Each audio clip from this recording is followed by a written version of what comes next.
Supremacy Games. Chapter 901 to 925. Chapter 901 The Void Suit. In the end, they agreed to make Felix sign the contract. As long as the ancestral scales didn't backfire on them, they didn't care too much about what Felix would do to them. Without further ado, Felix was given 2 contracts to sign.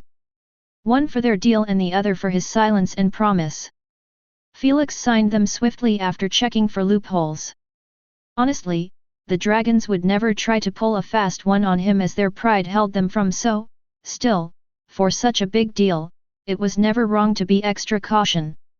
After the contracts were signed, clan head Kirsun's kind smile had returned. You have 3 years to do whatever you want.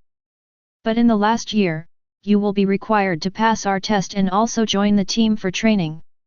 He informed. I understand. You are excused.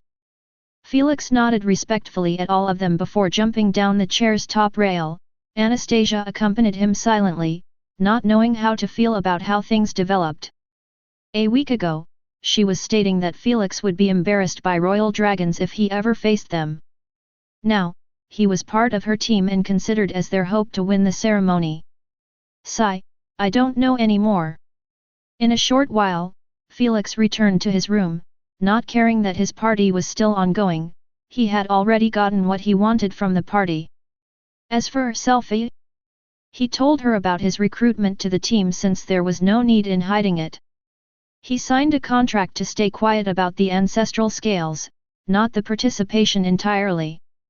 I am really happy for you. Selfie smiled. The ancestral dimensional pocket is filled with unimaginable wealth that can help you develop both your strength and concoction even faster. Sacred treasures weren't the only thing found in the ancestral dimensional pocket.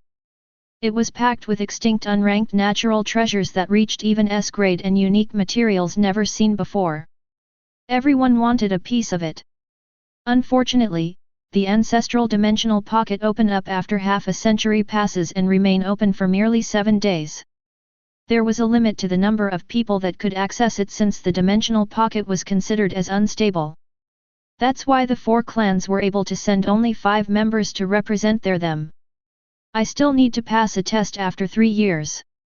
Felix replied calmly, my slot isn't locked yet. I believe that you will pass it with flying colors. Selfie encouraged. I hope so too. Felix had finally managed to secure an opportunity to obtain the ancestral scales. He knew that he couldn't lose it since the other 3 clans weren't as desperate as the White Clan to go this far for a win. If he didn't win ceremony and lost his opportunity, Felix knew that the only option left behind would be to request Mistress Candace to steal them for him. He really wanted to avoid using that option. After he kicked out the girls from his room with an excuse of wanting to train, Felix called Prince Domino. How did it go? Prince Domino asked coldly. It worked all thanks to you. Felix smiled. Hey, I have no idea how did you manage to convince those old fogies, and I don't want to know. Prince Domino threatened calmly, I expect to see you in our marked location in 2 days. Why are you being too hasty? Felix sighed in annoyance, can't you wait until the ceremony? The stacks will be much bigger and everyone would be keeping an eye on the news. Don't you think it's far better to have our fight at such a stage instead of unknown location? Are you trying to back off from our deal? Prince Domino gritted his teeth in anger. The deal Felix had with Prince Domino enforced him to fight him in 2 days after the party, whether his assistance helped Felix in getting the ancestral scales or not. I just don't want to give you an excuse when I beat your ass up. Felix shrugged his shoulders, in 4 years, I will be fighting you at your full strength, leaving you no choice but admit your loss. You are really delusional to think that how it would go. Prince Domino snickered, but, since it looks like you're unmotivated to fight me now, let's leave it until the ceremony. I would rather not have you whining that you went soft on me because of me limiting my strength. We will see, who will be the one whining at the end. Felix hung up the call right after, wanting to irritate him one last time. Phew, now that we have gotten rid of that nonsense, let's continue with the affinity raising. Felix sighed in relief while lying on his bed. He really didn't want to fight with Prince Domino at the moment when the fight would serve as nothing beneficial to him. He knew that it would take a miracle to beat Prince Domino even if he reduced his strength. He was simply a battle god that was born for nothing but for slaughter and war. He had hundreds of years under his belt as experience, making him a truly dangerous individual. Knowing the bastard, he would most definitely announce his win to the public. This would backfire on his plan to participate in the ceremony. After all, the clan head Kirsun and officials considered him to be their ace and the one who would carry their team. If he went and had his ass handed to him by Prince Domino, how could he be trusted anymore to carry such a task? Prince Domino would most definitely do this even if he knew that it would affect Felix's plan to get the ancestral scales. It wasn't like they were friends or anything to care about each other businesses. 7 days later. The news about Felix's joining the White Clan's team was still under tight lid due to the ceremony being quite far off. However, the news about him rejecting Prince Domino's invitation to join his team had created shockwaves throughout the galaxy for days. Prince Domino and the Black Clan had received great backlash from almost all dragons, even the ones with absolutely no hope of joining the ceremony. Dragon Slayer or not, Felix was still a human. In their eyes, a human shouldn't be even considered as candidate, don't even mention going on their way to invite him. As one of the main progenitor to this drama, Prince Domino had received the biggest scold in his life from his clan head and officials. But, he turned deaf to everything, knowing that his punishment wouldn't be much. As for Felix, he locked himself in Anastasia's floor. He spent most of his time raising his affinities and eating natural treasures. When he gets bored in his room, he hung out with Selfie, Anastasia, and Easy. Naturally, all of this didn't affect his already busy training schedule. Right now, he was focused on his poison conversion technique. You are quite close to converting neutral energy into peak poison energy. Hormungandr expressed. It's good progress, but still not enough. Felix frowned. I take 2 seconds to achieve it. It needs to happen instantaneously. One step at a time. IKN. Sir Felix, a unique-looking void creature is fast approaching. Mistress Candace abruptly announced. It must be Lord Cow's subordinate. Felix swiftly logged out and exposed his void eye, making him spot the approaching void creature. It looked like he had slowed down tremendously after reaching his area. Felix opened a void rift for him and waited nearby it patiently. In a few seconds, the same tall void creature from the first time had appeared before Felix. Loyal to the cause, the void creature handed Felix a small solid void box. Thanks. Felix took it. Instead of leaving right away, the unique void creature remained standing silently. That's because Lady Sphinx had already contacted Lord Cows and requested to hire his subordinate services to deliver her the hexagon egg. Take it. Felix pushed a medium-sized void box towards the unique creature. The hexagon egg was protected inside of it. After he took it, the unique void creature went through the void rift even though he didn't even need it. Let's see what Lord Cows has made for me. Felix rubbed his palms in anticipation and opened the small void box. Felix was surprised a bit when he saw a tiny pitch-black marble sitting inside the box instead of a spatial card. Is this the suit? Felix wondered as he leaned closer and examined the marble. Felix knew that symbiote suits could also morph into spheres, but he never saw one reach such tiny size before. Pick it up. Abruptly, Lord Cow's emotionless voice resounded in his mind, startling Felix and the others. Greetings, Lord Cows. Everyone bowed their heads respectfully. Lord Cows made an acknowledgement noise without showing himself. He was always with Felix. He simply never bothered to wake up his wisp and hang out with them. Without wasting time, Felix picked up the marble. It had a weird sensation on his fingers, like it was solid and in liquid state at the same time. Now put it near your void eye. Lord Cows informed. Felix did as he was told immediately.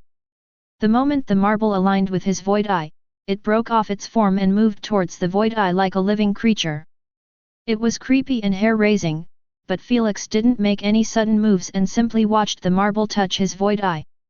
The instant the marble fully covered the void eye, it stopped moving at once. In 10 seconds, you will have complete control over the void suit, figure out the rest on your own. Chapter 902 The Void Suit LL. Lord Chaos returned to his sleep the moment he finished, not bothering to stay and entertain Felix's questions. Complete control. Felix raised an eyebrow. Does he mean I don't need to use Queen AI as medium for orders? Most likely. Asna nodded. This was huge for Felix. From artifacts to symbiote-related items, everyone needed to order the Queen to get their desired effect from those two products. For example, activating a Futhark or wearing and detaching the symbiote suit. Felix knew that if it wasn't for this, he would have done some much more with his symbiote suit. He could easily thicken it on the arm and turn it into a shield. There were many other better uses for it.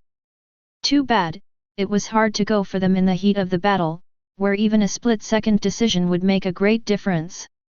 After 10 seconds gone by, the void marble detached from Felix's void eye and fell on his palm. Let's find out. Felix took a deep breath and ordered in his mind while staring at the marble, suit up. In the blink of an eye, Felix found himself fully covered in a skin-tight pitch-black suit from head to toes. So weird, I feel like I am wearing nothing. Felix murmured while sizing himself up. Although his eyes were covered too, he could still see clearly through tiny dots in the suit. There were many things he hated about the symbiote suit. One of the top 10 was its weight that made it hard for him to be natural in his own skin. He took a long time until he finally adapted to its weight and made sure that it wouldn't hinder him too much. But this void suit? He felt like he was wearing yoga clothes instead of a suit meant to protect him against the elements. The lightweight is spectacular, but does it take away from its toughness? Felix wondered out loud while creating a holographic mirror. The moment he saw his reflection, he instantly fell in love with the design. He assumed that it would be merely a pitch-black boring suit, but he couldn't get any more wrong. The void was black all right, but there were dark purplish strings coursing through all of his muscles lines, highlighting them even better. Yet, the best part was the slick purplish shape around the eyes, making Felix resemble a human in a suit instead of the murderer Shadow from Conan series. Not bad at all. Felix smiled with a satisfied expression as he kept turning around the mirror, checking everything like a girl trying a wedding dress for the first time. After he was done admiring it, Felix decided to log in the UVR and test it out thoroughly, but first, he requested from the Queen to scan it and tell him what it was made of.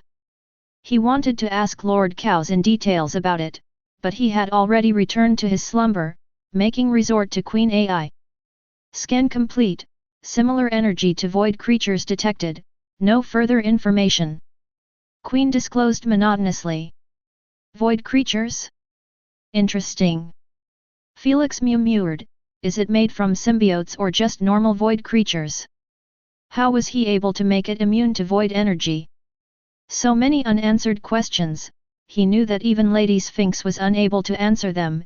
If she had this type of knowledge, he wouldn't have needed to ask Lord Chaos about the suit. Whatever, as long as it works. In the end, Felix cleared his mind from those unnecessary thoughts and logged into the UVR. Inside his modified UVR's room, Felix could be standing in front of a separated void domain. Felix knew that Lord Chaos wouldn't drop the ball and hand him a defective product, but he was still nervous that the suit wouldn't be able to handle the destructiveness of the void domain. Here goes nothing. Felix let out a long breath and stepped inside the void domain. The moment his entire body crossed to the other side, Felix couldn't help but grin widely in pure happiness. The void suit was holding strong without a single tear, making him assured that it was equipped with the promised void immunity. At last, you won't need to show your ding-dong every time you enter void domain or the realm. Asna giggled while watching him from the side. This was Felix's main source of happiness. Although his shame had long got corroded, Felix still didn't want to spend the rest of his life always having to strip when he deals with void-related matters. The best part about the suit was the fact that his AP bracelets were finally going to be protected fully from the void energy. Hell, he knew that it was possible to travel through the void realm on his own without relying on Mistress Candace anymore. One suit had offered many important upgrades in his life. Let's test out other things now. Excited and eager, Felix exited the void domain and requested the Queen to create a few AI dummies around him. She based them off Prince Domino as per his request. He didn't start the battle right way. Instead, he kept fooling around with the suit's flexibility. Shield! Felix ordered while holding his hand next to his face. The part of the suit on his arm began to grow bigger and bigger until he appeared like he was holding into a black shield. Before Felix could react in delight, he glanced at his back after feeling that it was getting windy. Doing so exposes my back. His back was completely in the open, making him understand that the size always remained the size, regardless of what he did with it. It was like playing with a gum. If I don't want to get F***ed by the suit, I must not manually change its shape unless I know exactly which side would be affected negatively. Felix deducted. It would truly be an embarrassing death to create a shield for his face's protection just to end up getting killed from the back. Let's begin. Without further ado, Felix permitted the dummies to attack him simultaneously. Because they were based on Prince Domino from the old data, they weren't as strong as he showed in the event.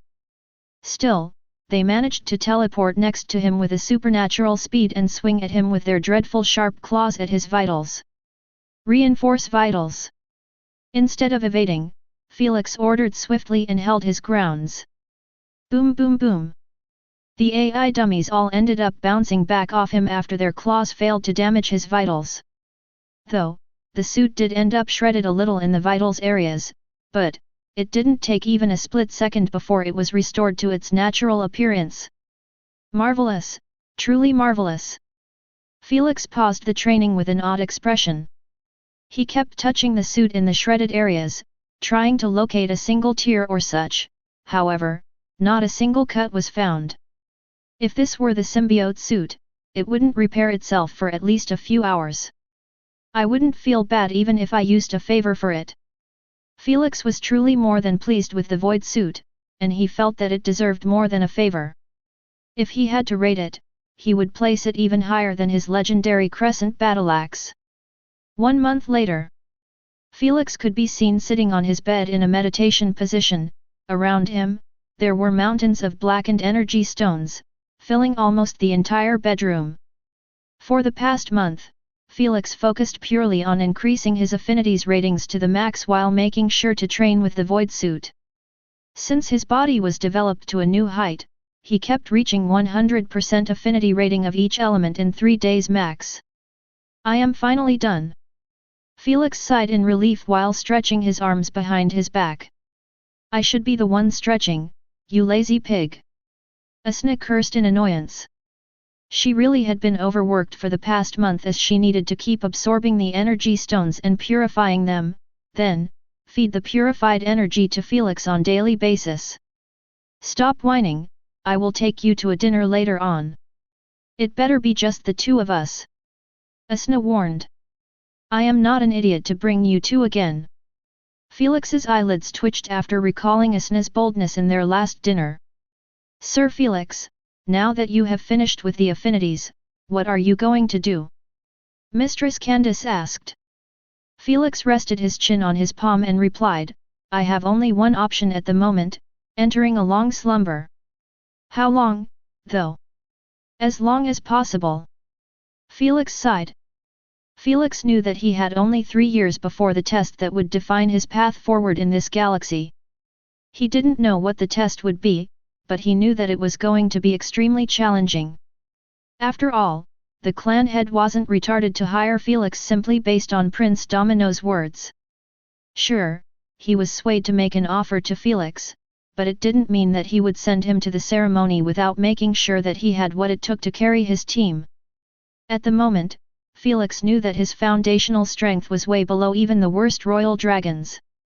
In other words, he had not to waste a single second in these 3 years to gain as much strength as possible. The only way to achieve so was by consuming as many natural treasures his stomach could handle and force himself into a self-induced coma to hasten the absorption process. Chapter 903 2 Years Coma. Master, when do you think I will wake up if I ate to the limit? Felix inquired. Possibly 2 years more or less. Lady Sphinx replied. 2 years, I will most definitely reach the 6th mark if I did so. Felix said with a serious tone. 2 whole years. Asna murmured in dejection, not liking the sound of that at all. I know, I don't like it too. Felix smiled wryly, but, I really have to. I can't enter a coma and wake up, then fall back into another. It will hinder my absorption and also will be tough on my mentality. Felix didn't want to eat just enough to sleep for 1 year then wake up and return to sleep. He knew that his absorption speed would take a heavy hit, and he might even not reach the 6th mark, ruining his chances to get the perfect replacement of his bloodline. It's just 2 years. Thor shrugged his shoulders, it will pass in the blink of an eye. Hormungandr and Lady Sphinx nodded in agreement. For immortals like them with billions of years under their belt, 2 years truly was nothing. Just leave matters related to Fenrir to us and focus on your strength. Hormungandr assured, when you wake up, everything will be prepared for your replacement. Felix nodded his head in understanding. First, I need to alert the others. Felix said. 2 years was a long period in his eyes and he would rather not leave his grandfather, teammates, subordinates, and friends unnotified.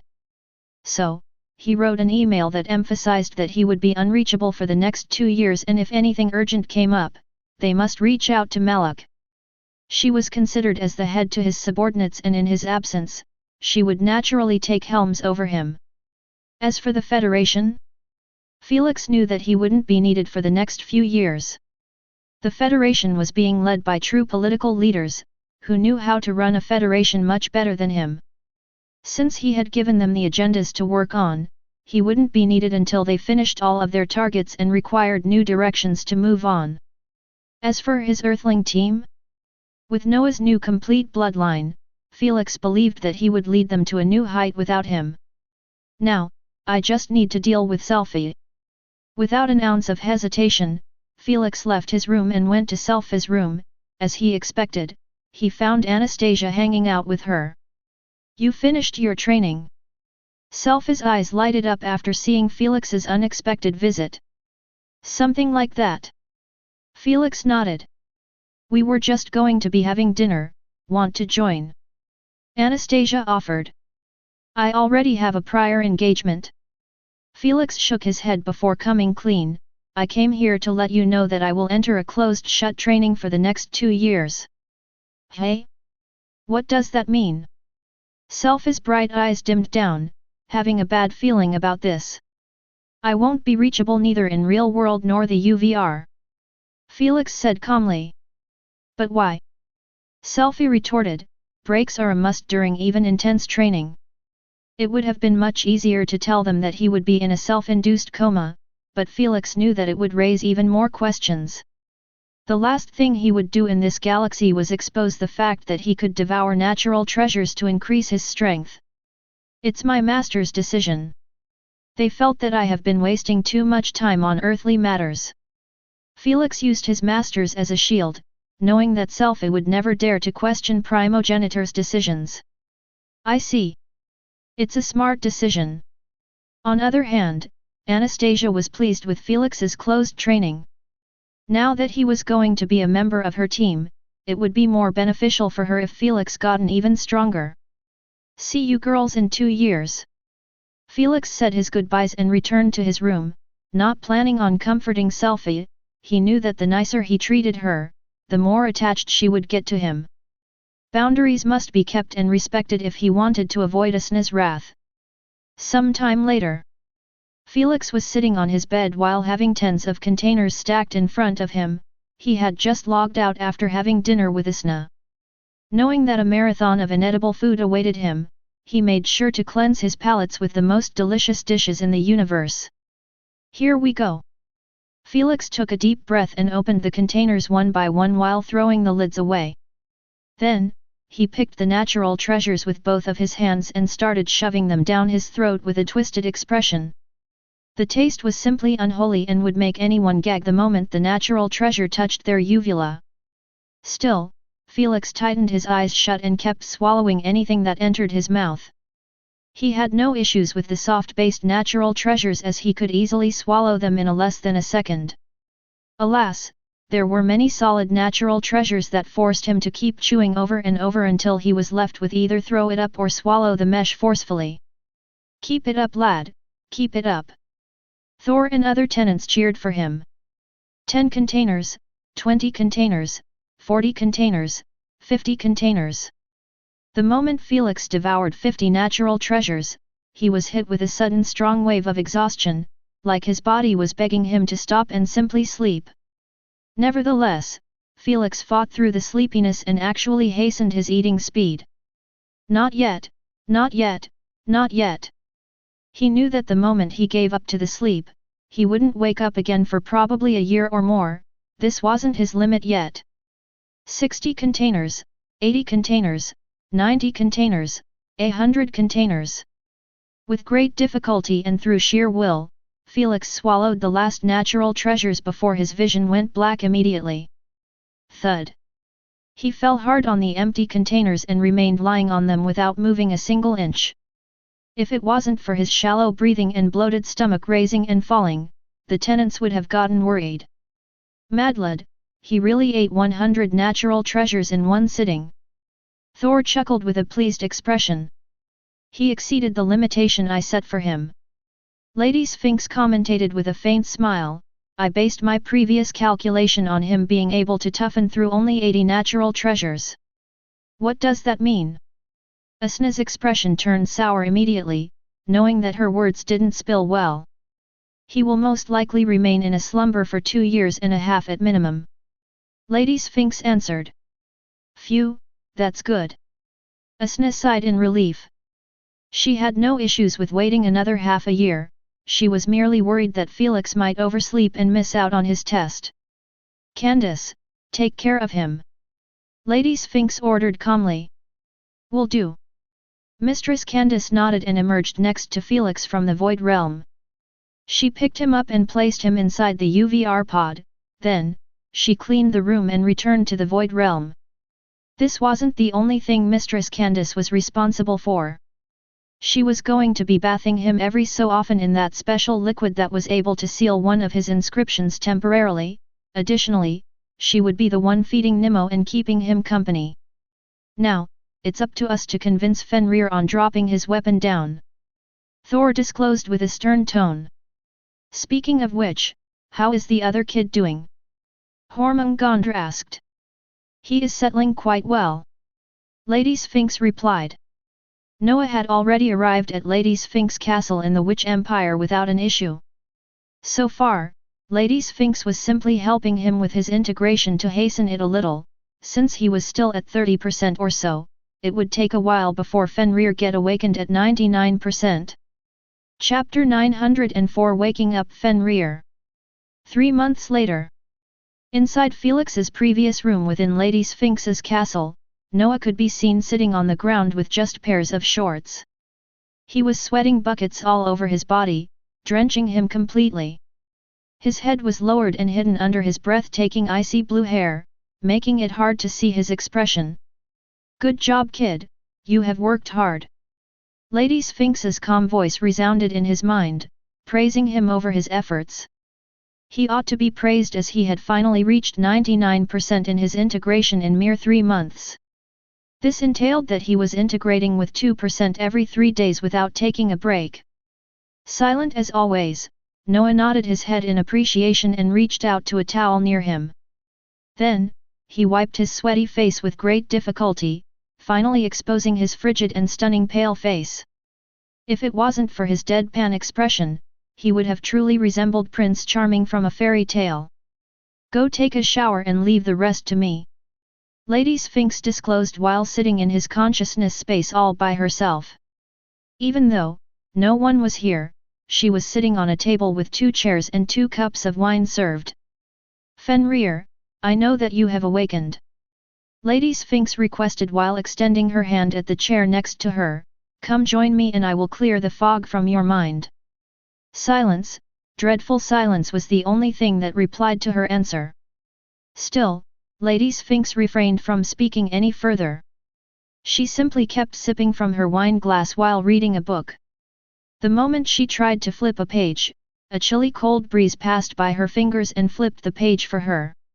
When she lifted her head, she found Fenrir already sitting on the chair with one foot placed above the other and the wine glass in his hand. "Explain," he said with raw rugged beastly voice and a face filled with nothing but absolute coldness. Although he was in a humanoid form, making him resemble any other white werewolf, there was something about him that would make anyone freeze in their places by mere glance. Being in his presence was like being in the presence of a king, an absolute alpha, who was meant to rule over everyone and everything by just existing. Thankfully, Lady Sphinx was immune to any of these sensations as she saw him as nothing more than her peer. "I don't know whether you can sense your main consciousness or not, but you are still sealed within the ice world," Lady Sphinx shared. "The current you is a mere wisp of consciousness that has been awakened inside this lad's mind after using your bloodline." Unlike Thor and Jormungandr, Fenrir didn't know if he was dead or still alive inside the ice world since it was a protocol that he used only once in his life. Hence, Lady Sphinx had to let him know of his current state. Unresponsive, Fenrir closed his chilling white eyes and tried to sense his main consciousness. As Lady Sphinx told him, he could feel a link between them, making him figure out that he was indeed still trapped inside the ice world. "So? Can you wake your main consciousness?" Lady Sphinx inquired in intrigue. "No," Fenrir replied bluntly while opening his eyes. He tried to take control over his main consciousness again through his link, but he failed miserably. He realized that his main consciousness was too deep in his slumber. It would be impossible to wake him up unless he actively merged this wisp of consciousness with it. "Why did you wake this wisp of mine? Is this one of your experiments?" Fenrir asked coldly. "It will be better to show you." Lady Sphinx snapped her finger and created a mirror that reflected her memories. They were arranged in such manner that Fenrir would understand everything without wasting too much time on going through Noah's memories. "Call me after you watch the whole thing." Lady Sphinx teleported to her house, not planning on wasting her precious time spectating him. Fenrir ignored her and focused on the mirror. While he was watching a small documentary on the new UVR era, the other version of Lady Sphinx was currently sitting with Thor, Jormungandr, and Asna. "Does he look pissed?" Thor asked nervously. "This is Fenrir. His expression is always giving a pissed-off vibe." Lady Sphinx chuckled. "What is he doing now?" Jormungandr asked. "He is watching the prepared movie." "Good. The moment he finishes it, we need to group up with him," Thor said with a serious tone. The movie had included Felix and the tenants in his mind since none of this would have been possible without him. Fenrir would definitely ignore Felix's existence and focus primarily on his faction members. With how things ended up between them, it could only be solved face to face. 1 hour later, Fenrir placed the wine glass on the table and called calmly for Lady Sphinx. In the blink of an eye, Lady Sphinx manifested in the opposite seat. "I know that you have many questions, but it's better if you took them to your brothers," Lady Sphinx informed. "Let's connect you to the UVR." Expressionless as always, Fenrir nodded once in approval. By now, Noah had already finished his shower and was simply waiting on the bed silently for Lady Sphinx's next orders. "Kid, wear the second AP bracelet and place it near your eyes," Lady Sphinx said. Noah did as he was told obediently. In a few seconds, the second AP bracelet was bound to Fenrir's consciousness, making him able to enter the UVR. "You can do whatever you want for now," Lady Sphinx permitted. "Can I try Elder Fenrir's peak ability in the UVR?" "You heard him." Lady Sphinx glanced at Fenrir. "I couldn't care less." Fenrir replied indifferently. Have fun. Lady Sphinx rallied the good news to Noah. Without an ounce of hesitation, Noah logged in and went straight to his UVR's room. In the past hour, he had already read the description of the peak active ability that he unlocked. The instant he read it, it took his breath away and made him unable to spend a single second without thinking about it. It was simply something that he believed to be impossible for a human to own. Only now did he truly understand why he was told that he might not be able to keep it if Fenrir rejected him. Although he knew that there was a high chance of losing it, he was itching to try it at least once in the UVR. While Noah was playing with Fenrir's ultimate ability, the owner could be seen standing in his empty white room without a change of expression. A few seconds later, he received an invitation link to enter Lady Sphinx's house. Fenrir clicked on it instantly even though he knew that his brothers were waiting for him on the other side. After his body got reconstructed in front of Lady Sphinx's massive golden gate, he was escorted by a maid bot towards the gathering place. In less than a minute, Fenrir finally reached one of many the living rooms in this cosmic-sized pyramid and stepped inside the wide-open door. The instant he entered, his eyes were aligned perfectly with Thor and Jormungandr, who were sitting in the opposite seats of the door. Neither Asna nor Lady Sphinx dared to breathe out loud as they watched them staring at each other silently.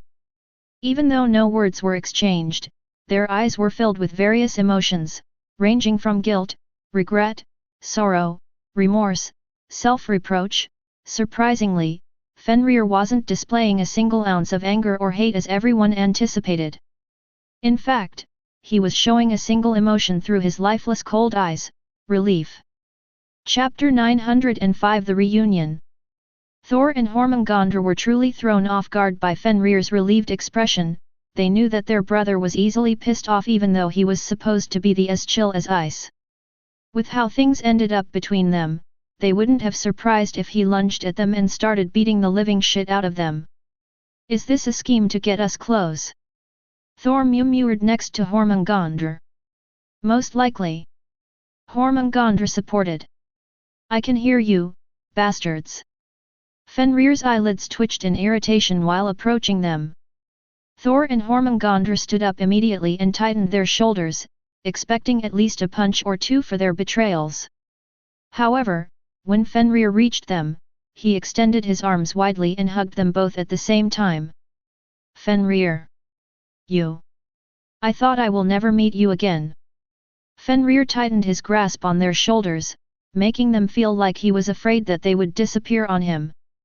Thor and Jormungandr could only eye Lady Sphinx with dazed looks, having no idea how to react to this sudden burst of intimacy from their cold-hearted brother. Why aren't you pissed at us? Thor asked the moment they broke their hug. We left you to fend for yourself against the Darkin faction without any backup. Jormungandr frowned. If I were you, I would have been livid. I was pissed at the beginning, and you have clue how many years I spent cursing you and hating you for what walking out on me, but... Fenrir sighed deeply. After I woke up from my slumber within the illusion world, I realized that I have truly wronged you. Hey! Come again! Everyone was left speechless at the sound of that. The last thing they anticipated from this meeting was for Fenrir to make himself as the wrongdoer. It's not surprising. Sleeping within the illusion world has cleansed my mind and made me able to see clearly again without being clouded by hatred. With a clear mind, I finally understood that I was a selfish prick to push you guys into an endless war without a happy ending. He cracked a bitter smile. You always had my back against the Darkin faction even though you already reached your limit ages ago. I never appreciated that until it was already too late. I am the one who should be apologetic to you guys, and you should be angry at me. Upon hearing all of this, Thor and Jormungandr didn't know if they should feel glad that Fenrir had changed from his intolerable cold angry persona or mad that he did make sense. The conflict between them and the Darkin faction was solely risen from matter related to Fenrir and Mananangel. Saurus, Wendigo, and them simply got dragged into it due to being in the same faction. Because all of this started in the Primogenitors era, all the fighting, hate, fury, had long been engraved in their souls, making them unable to tolerate each other. All of this was caused by Fenrir refusing to forgive Manangal for the heinous crime that he committed against his pack. Neither Thor nor Hormungandr ever turned their backs on him even when they knew that his war would result in absolutely nothing. If it was any other primogenitor, they might have believed that there was a happy ending, but this was Mananangel, a true immortal with infinite number of blood drops spread throughout the entire universe. If he died, he could easily revive from any of those blood drops. Unless one destroyed the entire universe, it was simply impossible to kill him. Yet, Fenrir refused to give up on his hatred and dragged them with him for eons until finally, they couldn't carry any more due to their crippling depression. Their meaningless life was already shitty enough and Fenrir kept making it much worse with his endless useless chase of revenge. No one could blame them for offing themselves without him as they had already done everything in their power to help him. It's water under the bridge now. Hormungandr smiled with a relieved expression. I would have never held a grudge against you even through all of that. You did what you thought was right for your pack and I did what was right for me. What he said. Thor agreed. You guys. Fenrir felt even more guilty to hear this as it made him feel like he was truly being too much of an asshole to his brothers. While he had a reason to keep living, his brothers were suffering in silence. He was always putting his agenda first even when his brothers made it always clear to him that it was getting harder and harder to continue treading on this meaningless life. Don't go cry on us now. Thor chuckled. We have left a strong impression on little Asna's mind that you are a cold-blooded machine, don't ruin our efforts. As he said, Asna had no idea how to react to the current development. Whenever Fenrir was brought out as a subject, he gets made into this spooky cold-hearted monster, who never get along with anyone besides his faction members and pack. Yet now, he was showing so much emotion, she felt that she was being cheated out of her fear. You saw nothing, right? Fenrir asked while giving Asna the most chilling look she had ever seen. See what? Asna stuttered as she looked away, feeling terrified for the first time in dealing with a primogenitor.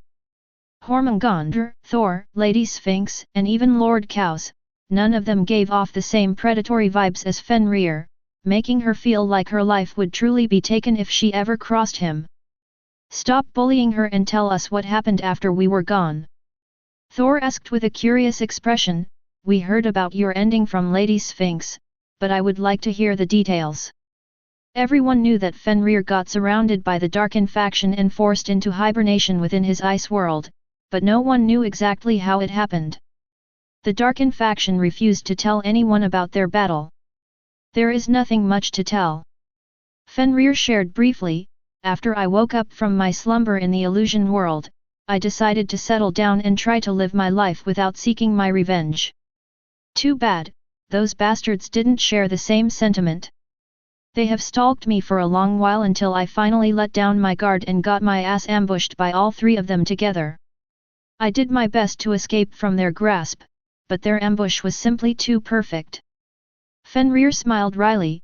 To entice me into giving up completely on escaping, they used Mananangel as their bait. I ended up killing him, releasing some of my anger, but I suffered from deadly injuries from the other two F***ers. Fenrir concluded his story.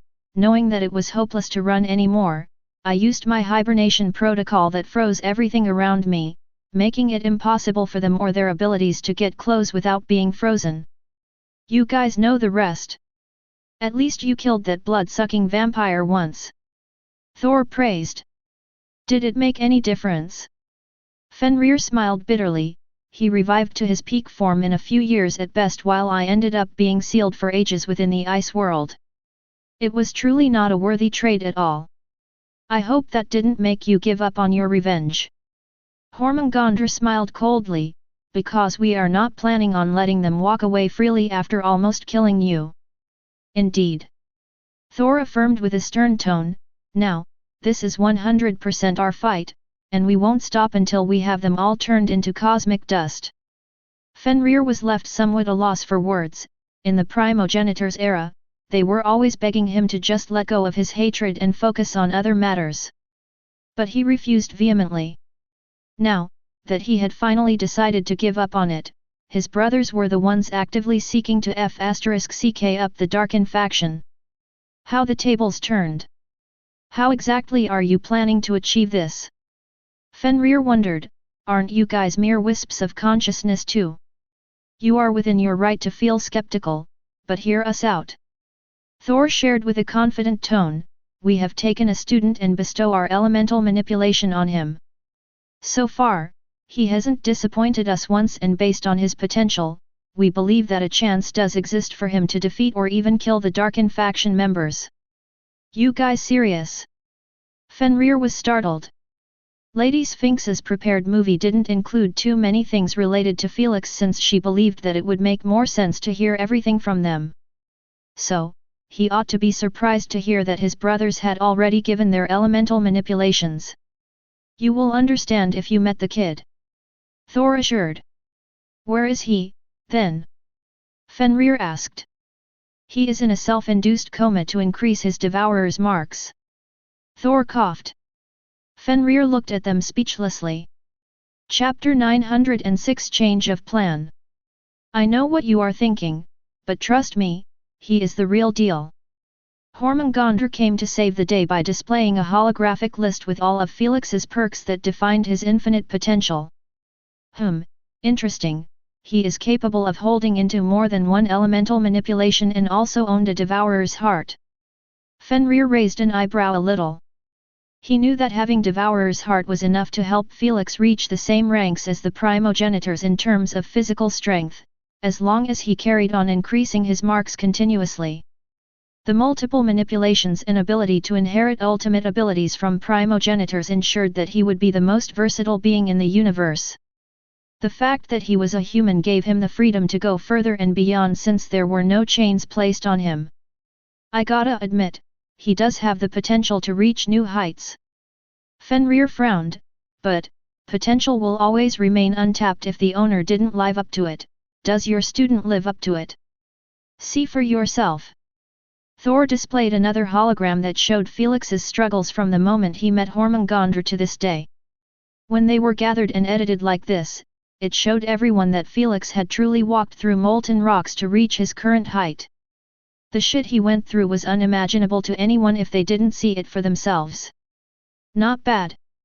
Fenrir finally praised, you have chosen well and taught him well. Before Jormungandr and Thor could feel a bit smug about his compliment, Fenrir soon shook his head, still, I don't see a way for him to kill Mananangel. See it or not, it doesn't matter to us. Thor shook his head, all we care about is that fact that the kid has a chance to create a miracle unlike us. We are simply betting on that miracle. Jormungandr supported, if you want to bet with us, this is your chance to let down your weapon and choose another path for your revenge. Fenrir refrained from responding to his invitation, knowing that they were asking him to invest in their student too. A few seconds later, he couldn't help but burst their bubble, guys, you do know that if I bestow my elemental manipulation, I will get squinched like a bug within the ice world, right? Everyone was caught off guard by his proclamation. They always believed that Fenrir would be freed from his ice world if he had given his ice manipulation. After all, his body was subconsciously converting neutral energy into ice energy and then expel it as the most terrifying chilling air ever recorded. Without an elemental manipulation, his body would automatically stop releasing the chill and the ice world would break into light particles since it lost its main supply of energy. As for Fenrir, in their eyes, he should be able to resist the chill since his ice immunity had already been developed over the years without even needing the inscriptions. Yet, what they failed to predict was the godly pressure of the ice world. The only reason I am still alive in the ice world is because of the protocol ensuring that I get protected within a shell. Fenrir confessed, without it, the ice world pressure is enough to kill me 100 times after it reached half the size of a planet.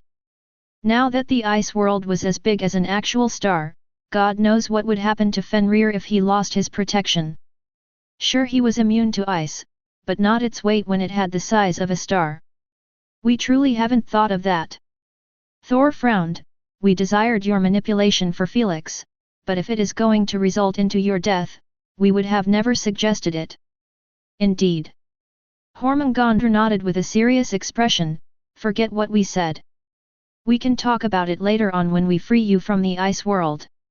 Neither Thor nor Hormungandr were that extreme to request for their brother to die, so Felix could grow stronger. In Felix's case, there were always other alternatives. It wasn't like he wouldn't live without the ice element.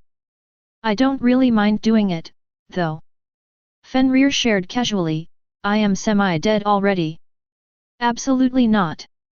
Stop spewing such bullshit. Thor and Hormungandr shouted simultaneously. Now that it was established that Fenrir needed to die for Felix to own his ice manipulation, this option was taken off the table immediately. It will be a great waste to get yourself killed over this. Lady Sphinx agreed with them. You can help the cause much better if we freed you in one piece. Thor added. Well, I doubt any one of you can. Fenrir shook his head, the ice world size is already past a common star. It will be impossible to destroy it when the chill is enough to freeze anything in its ever-expanding range. As he mentioned, the ice world was currently named as one of the 10 most dangerous universal phenomena. The tourists get warned extensively to stay a couple of thousands of kilometers away from it if they didn't want their spaceships to get frozen instantly. To make matters worse, even abilities get frozen inside ice world range. How about we use Candace and Felix's void abilities to free him? Asna suggested. They can enter the ice world and reach Sir Fenrir in a split second, then, drag him into the void realm.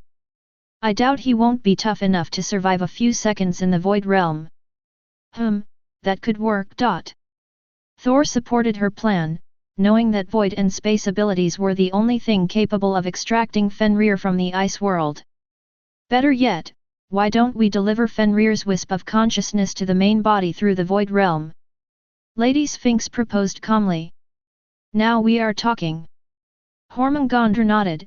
As long as Fenrir's wisp merged with the main consciousness, he can force himself to wake up and shut down the protocol. It is truly the least risky plan. I can see it working.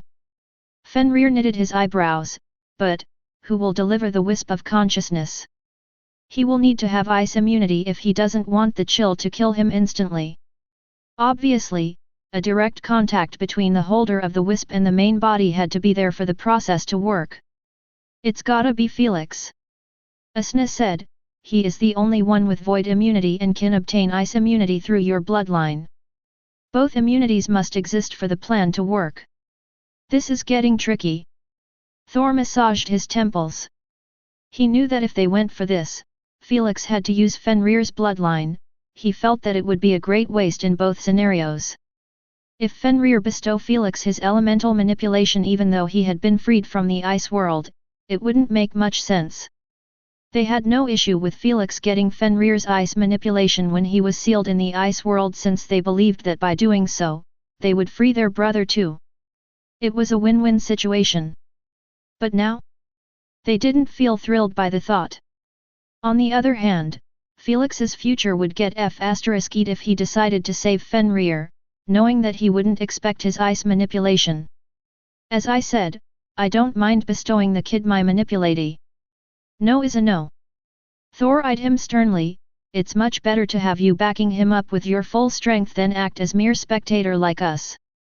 Hormungandr nodded in agreement. Unlike Fenrir, they were already dead, and they had no choice but to go for this route. It would be mad to make Fenrir take the same route as them when he could simply act as the perfect protector to Felix. At the moment Felix's safety literally depended on Lord Cow's intimidation. If it wasn't for so, the Darkin faction wouldn't have hesitated to either send subordinates or hunt him down on their own. With Fenrir's existence, this could change as Felix would truly have a real backer next to him. Chapter 907 The Deal with Noah. Let's wait until Felix wake up and see what he thinks of this. Thor said. There was no point in discussing this subject at the moment when the true decider wasn't even with them. It was up to him if he wanted to save Fenrir and give up on his manipulation or seek other methods. How about the other kid, Noah? Hormungandr wondered abruptly. What about him? Doesn't he have ice immunity? Hormungandr implied, he can be the one saving Fenrir. If he is quick and daring enough, Candace will take him to Fenrir and return him when the deed is done. Thinking about it closely, everyone realized that his plan made some sense. Candace was capable of protecting anyone from the void energy if she morphed into a larger vessel. If it wasn't for this, Felix's clothes and AP bracelets would have been destroyed every time. There is a high chance of it working. It will be somewhat risky, though. Lady Sphinx assured after calculating all the odds. We can't ask the kid to go that far for us. Thor shook his head. He might lose his life for something unrelated to him. He has already worked extremely hard to wake up Fenrir in mere 3 months. Well, it's not like he is going to do it for free. Hormungandr glanced at Fenrir and inquired, how do you feel about him keeping your ultimate ability as a payment? I will have to see first if he deserves owning it. Fenrir replied calmly. Allowing Noah to play with his ultimate ability in the UVR was one thing and giving it to him permanently was another. He would rather spend even more time within his ice world if it meant that his ultimate ability didn't fall in the hands of the unworthy. You have 2.5 years to make a decision. Lady Sphinx informed, we can't be doing this without Felix even if we wanted. Mistress Candace couldn't just leave Felix all by his own in a coma while she traveled to the opposite side of the universe to save Fenrir. Lady Sphinx knew that the journey would take months even through the Void Realm. Felix needed Candace to be there, so she could take care of his inscription seals and also Nimmo. After all, there was no way Nimmo would accept leaving Felix behind. If Candace tried to be tough, Nimmo would rebel and make her regret her choice. Let's inform that Noah kid first. Thor said, he might not go for it. Oh, he will. Lady Sphinx assured with a faint sigh, the things he went through in his childhood has made him hungry for strength even more than Felix. We will see about that. Inside a humble UVR room that was modified for the sake of training, Noah could be seen sitting on the ground in a meditation position while being surrounded by a visible blue wind. It made him appear like he was sitting in the eye of a blizzard. Once in a while, Queen AI would throw an object inside the blizzard or even a dummy AI. The instant they touch the blue wind, they turn into frozen solid ice chunks before falling into the ground and breaking into a fine blue dust. This was Fenrir's ultimate ability, Absolute Zero. The effect is unimaginable, but the range and the duration is too short. Noah frowned, my strength is really holding it back. Noah knew that Fenrir's ultimate ability was way out of his league.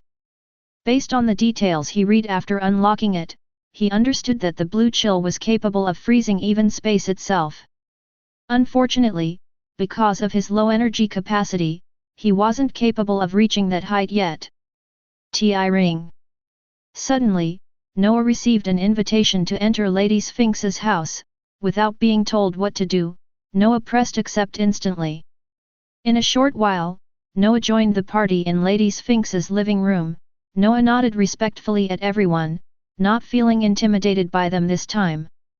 Though, his expressionless eyes did linger on Fenrir for a split second before lowering his head, feeling like his bloodline was getting unsettled just by mere eye contact with him. Sit down. Fenrir ordered coldly. Noah sat next to Lady Sphinx obediently. Do you want to keep my ultimate ability forever? Fenrir got straight to the point. Noah nodded immediately. How badly? I'll do almost anything for it. Noah stressed with a serious tone. Good, we have a mission for you. Thor informed, we need your help to rescue Fenrir from the ice world. Before Noah could feel the jitters at hearing such an impossible mission, Lady Sphinx carried on, you don't have to worry too much, you will be delivered inside the ice world personally by a SNES and taken out the moment your job is over, the risk is minimized. What are my odds? Noah inquired composedly. 80% success chance. Lady Sphinx answered. Lady Sphinx didn't give him a high number to trick him into going for it, in fact, she was being modest as she believed that he actually had more than 90% success chance. The last 10% was for unexpected variables. 80%, if I succeed, I will keep Elder Fenrir's ultimate ability. Noah thought inwardly. No matter how he thought about it, he had to agree to do this mission. The chances were high, and he truly didn't want to let go of Fenrir's ultimate ability, not after having a taste of its extraordinary power. The only reason he didn't agree instantly was due to his sister. All of his moves were taken based whether it would benefit his sister or not. Opportunities like those never repeat. In the end, Noah had convinced himself that this was the right path. I agree. Noah accepted their deal with a stern voice. Good, now I have to check if you are worthy to own it. Fenrir stood up and went to Noah, followed by an crippling predatory aura, making Noah unable to move a single inch. Fenrir picked Noah by the shoulder like he was made out of feathers and waved at the others, "Don't disturb me." Everyone could only give Noah a sympathetic look, knowing that he was going to go through hellish trials to convince Fenrir. If it were Felix, Fenrir wouldn't have tried to test him out since it would be a clear show of disrespect to his brothers. Since they had taken him as their student, it only meant that they vouch for his strength and character, period. Unfortunately for Noah, he had no one to vouch for him. Inside Fenrir's UVR room that was already modified into snowy world with mountains, frozen rivers, dead trees, and gloomy cloudy sky. It was snowing heavily, making it hard to see anything or move anywhere due to how thick the snow had gotten built in. Yet, Fenrir and Noah could be seen sprinting on all four throughout the snow at an unprecedented speed towards one of the nearest mountain summits. What was more surprising was that both of them were in a full wolf transformation, making them appear identical. They both had milky white thick fur, blue chilling eyes, long fangs, and claws capable of splitting even boulders. The only difference between them was their size.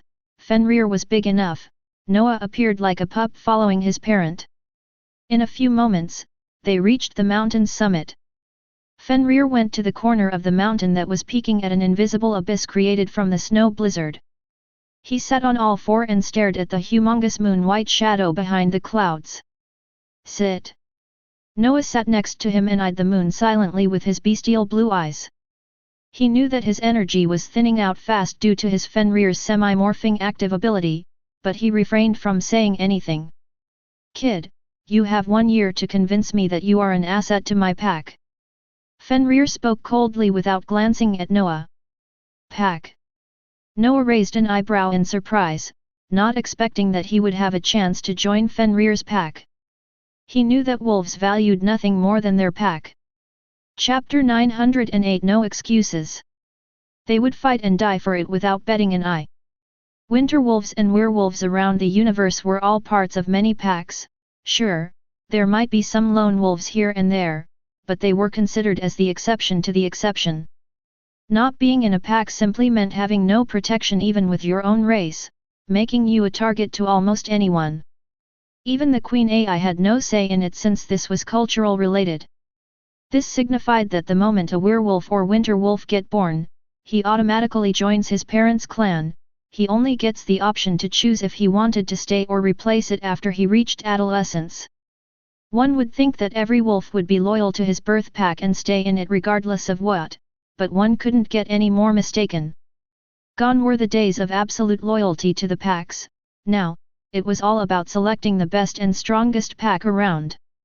Naturally, selecting it was one thing and getting in it was another. At the moment, Noah was being given an opportunity to join Fenrir's pack. In the mouths of the winter wolves and werewolves, it was referred to respectfully as the ancestral pack, the one and only true ruler to all packs. You think that I will bestow you my ultimate ability just like that? Fenrir said, I have rules, customs that I created and have to adhere by it. Only my pack members can get something out of me. Noah nodded in understanding. Show me what you got. Fenrir turned to Noah and reduced his size until they had the same height. Then, he entered a battle position, forcing Noah to raise his guard to the limit instantly. What an overwhelming battle intent! Noah thought with a serious expression while putting some distance from Fenrir. I will limit my strength to your level and remove my ice immunity. You will also be given infinite elemental energy. Fenrir disclosed calmly, so, go all out. The moment Noah heard so, he didn't hesitate to bend his knees and launch himself at Fenrir with his bestial jaw wide open. It might look like he was foolishly trying to contest against Fenrir in a melee fight, but he had a different tactic in mind. Cold breath. Hutush. A long condensed steam of coldness emerged from Noah's throat and headed towards Fenrir, forcing him to block it quite causally with a mere solid white wall risen from the snow underneath. The cold breath collided with the wall and did nothing but spread out to the nearby trees, turning them into beautiful frozen sculptures. Snow manipulation, it's going to be tricky to hit him in this environment. Noah thought calmly as he retreated a couple of steps. Neither did he whine that it was an unfair advantage, nor did he waste time on feeling despair about his situation. I need to blow away the snow around him and seal him within my ice coffin. Noah knew that Fenrir wouldn't wait for him to think thoroughly about the perfect plan, so, the instant he came up with something to work with, he didn't hesitate to act upon it. Noah used snow camouflage to disappear within the scenery, making him absolutely undetectable by anything. It was one of Fenrir's common passives, but it came handy in this situation. After he went into stealth mode, Noah checked on Fenrir, wanting to see whether he could see him or not. If he really limited his strength based on my level, his perspective shouldn't reach this far. Noah deducted while approaching Fenrir slowly akin to a wolf attempting to hunt a deer. Because he was given infinite elemental energy, he didn't remove his morphing ability, there was simply a giant chasm between his physical condition and senses when he used it. After Noah got close enough for his ability's range, he stopped right away, not getting too greedy. Then, he narrowed his blue eyes at Fenrir and mewed under his breath, "Chilling blizzard." Whoosh whoosh. The wind picked up its speed immediately around Fenrir, causing the snow underneath him to get hurled into the air. To make matters worse, the chilling blizzard on its own was already a terrifying ability. It was able to freeze anything after a short period that was based on the target's ice resistance. Since Fenrir had removed his ice immunity, he was just like a commoner caught within a real blizzard. Still, he didn't seem too worried as he remained affixed in his position without a change of expression. Noah knew that something wasn't right, so he swiftly followed with the rest of his tactic. Ice coffin. He slammed his palms into the snow as he activated one of the permanent abilities from his third replacement bloodline. Thud thud. 4 giant ice walls rose around Fenrir before merging together and locking him inside a sculpture of a giant wolf. Still not done yet, Noah opened his jaw widely again and dashed closer until Fenrir was in his chilling breath's range. Whoosh! The instant he was in, he launched his chilling breath at the ice coffin, causing new layers of ice to build on it. By the time his jaw started to hurt, the ice coffin had completely disappeared and was replaced by a giant ice dome that resembled a beautiful crystal. Even then, Noah had yet to conclude his attack. Ice explosion. Noah finalized his attack with a snap of a finger, causing the ice dome to blow up into many fragments, launching them everywhere. When the snow had settled down, Noah glanced at Fenrir's location and saw that he wasn't there anymore. Did I get him? He mewed under his breath, not daring to believe that it might be the case. Alas, before he could feel a sense of accomplishment, Noah's vision started spinning around and around like his head was placed inside a washing machine. Thud. A moment later, the spinning stopped, but his vision was now upside down. How? Noah had experienced this feeling a couple of times in the UVR, making him figure out instantly that his head had just got decapitated. His last expression was that of doubt and confusion, having absolutely no idea how did he get his head separated without him sensing a single thing. After his corpse broke into light particles, Fenrir stepped into the light like he was always hiding behind Noah. Battle report. Fenrir ordered the moment Noah's body got reconstructed in front of him. How am I supposed to give a report when I don't know what happened? Noah knitted his eyebrows. Knowing that Fenrir wasn't the patient type, Noah started with what he knew.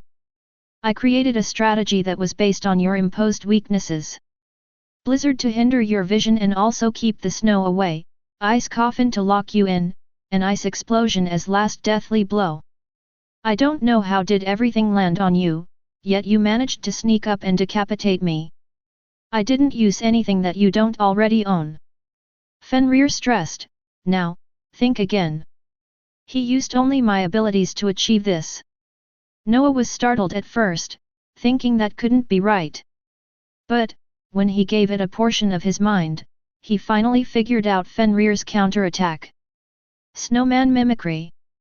There you go. Fenrir nodded. Noah's second bloodline permanent ability was called Snowman Mimicry.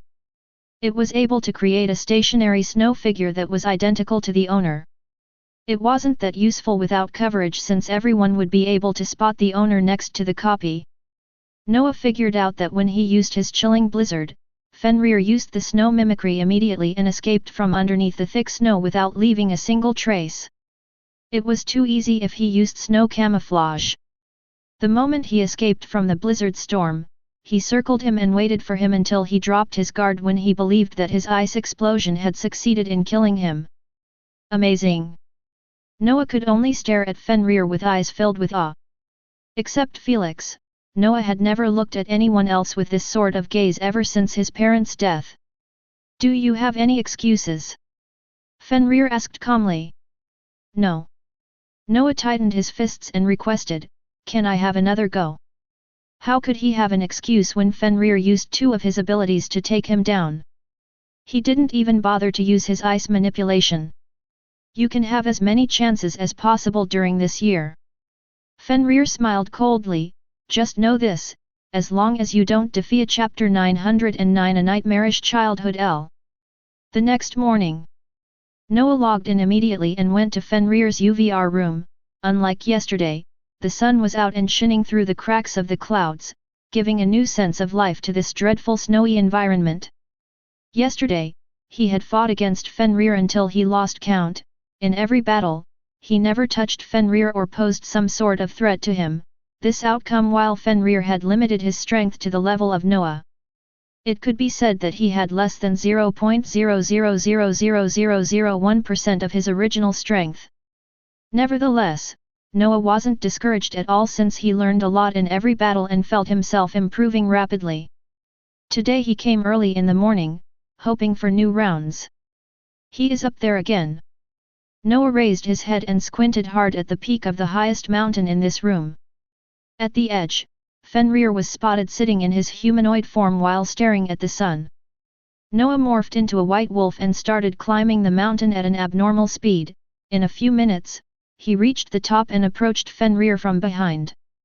Good morning, Elder. He greeted respectfully before sitting next to him, knowing Fenrir didn't pay heads to formalities. Fenrir ignored him and kept staring at the sun, appearing like he was trying to win a staring contest with it.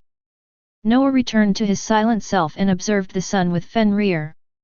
Minutes went by then hours, yet, Noah didn't grow impatient. He had no issues staying like this for days if it meant staying with Fenrir and continue learning from him. Kid, I have read your memories last night. Fenrir shared abruptly. Oh. Noah's pupil expanded for a split second before shrinking back to normal. I know that you have gone through some unpleasant stuff. Fenrir said, this allowed me to understand your motives better. Noah remained quiet as memories of his childhood resurfaced in his mind after being reminded of them. He always tried his best to keep those memories buried deep within his heart. You have never spoken to anyone about what happened even after you grew up. Fenrir gave him a side glance and offered, but, I am here to listen. Listen. Noah glanced at the sun as he murmured, I am afraid it's a little too late for that. Primogenitor or not, Noah refused to talk to anyone about his childhood. Who could blame him? His childhood was nothing short of a nightmare compared to what Felix had gone through. 17 years earlier. Two cute children were holding hands while sitting in front of a hospital bed. An pale skinny man was lying on the bed with his eyes closed shut. He had an oxygen mask, a 4-needle in his arm, and a bunch more of medical equipment attached to him. Still, a beeping noise flooded the hospital room, announcing his departure from this world. Sob sob, Papa, Papa. Grace sniffled while clutching her brother's t-shirt. Noah tightened his grasp on his little sister's hand, trying his best to comfort her as her big brother. But, how could he comfort her when he also needed a shoulder to cry on? Alas, his father had just passed away due to a serious case of lung cancer. Because his mother had already died when giving birth to Grace, Noah was left to be the head of the family at the mere age of 8. Unlike Felix, Noah didn't have any other direct blood relatives like his grandfathers or grandmothers to take care of them. The Maxwell family was a big family all right, but it was imbued with competition that made their bloodline ties as thin as a string. In other words, not a single uncle or aunt was going to rush over here and take them under their wing, especially when Noah's parents' status within the family was at the bottom of the barrel. Not every Maxwell was born with Felix's parents' genetics, making them top-notch businessmen and entrepreneur. Some were born with just enough talent to manage a car dealership, a small mall, factory, or something in this range. Noah's father was a hard-working car dealership manager near the suburbs of the metropolis. As for his mother, she was a loving housewife. Their assets weren't high enough to lure in other family members. Abruptly, a middle-aged woman entered the room and clapped her hands twice with an irritated expression. "Let's go, your nanny is waiting for you outside." "No. Papa. No. It's time, Grace." Noah pulled his sister towards the door, knowing that the middle-aged woman was growing impatient with them. He wanted to avoid upsetting the middle-aged woman since she held their fate in her hands. She was the service worker sent by their family to handle their adaptation situation.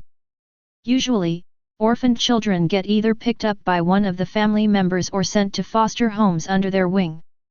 However, Noah's father had bribed the service worker to leave his children under the care of their nanny, so they could continue living their lives in the same house. After they left the room, the nanny came forth and hugged them both with reddened eyes, appearing like she had done her fair share of crying. "It's going to be all right, kids, it will be all right." Hearing her soothing voice and feeling her soft touch on his back was enough to break Noah's defenses and make him start sobbing next to his sister. Even though she was just their nanny, he felt like he could lean on her. Alas, he didn't spot the hidden glint on the nanny's reddened eye.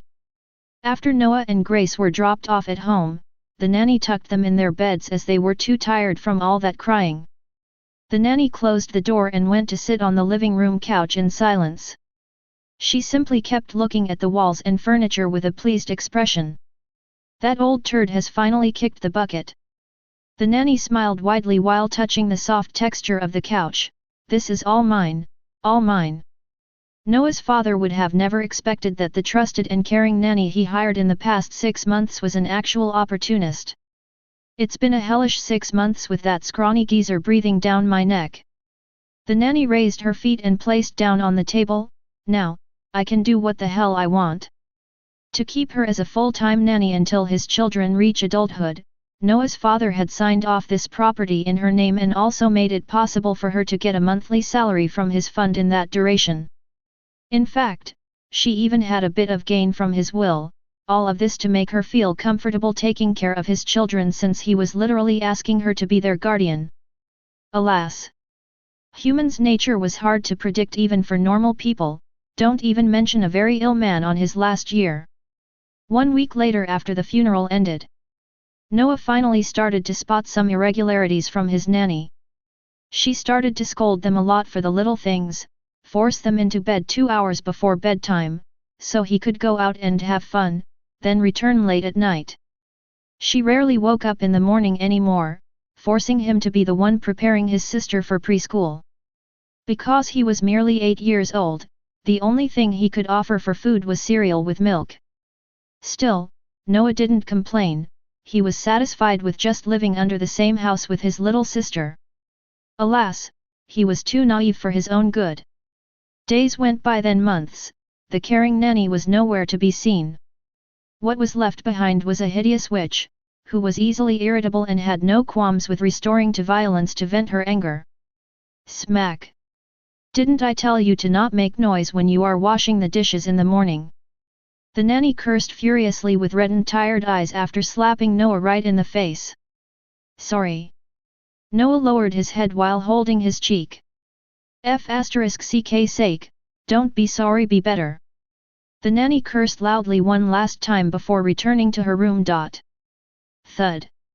She slammed the door behind her, making Noah flinch in his place.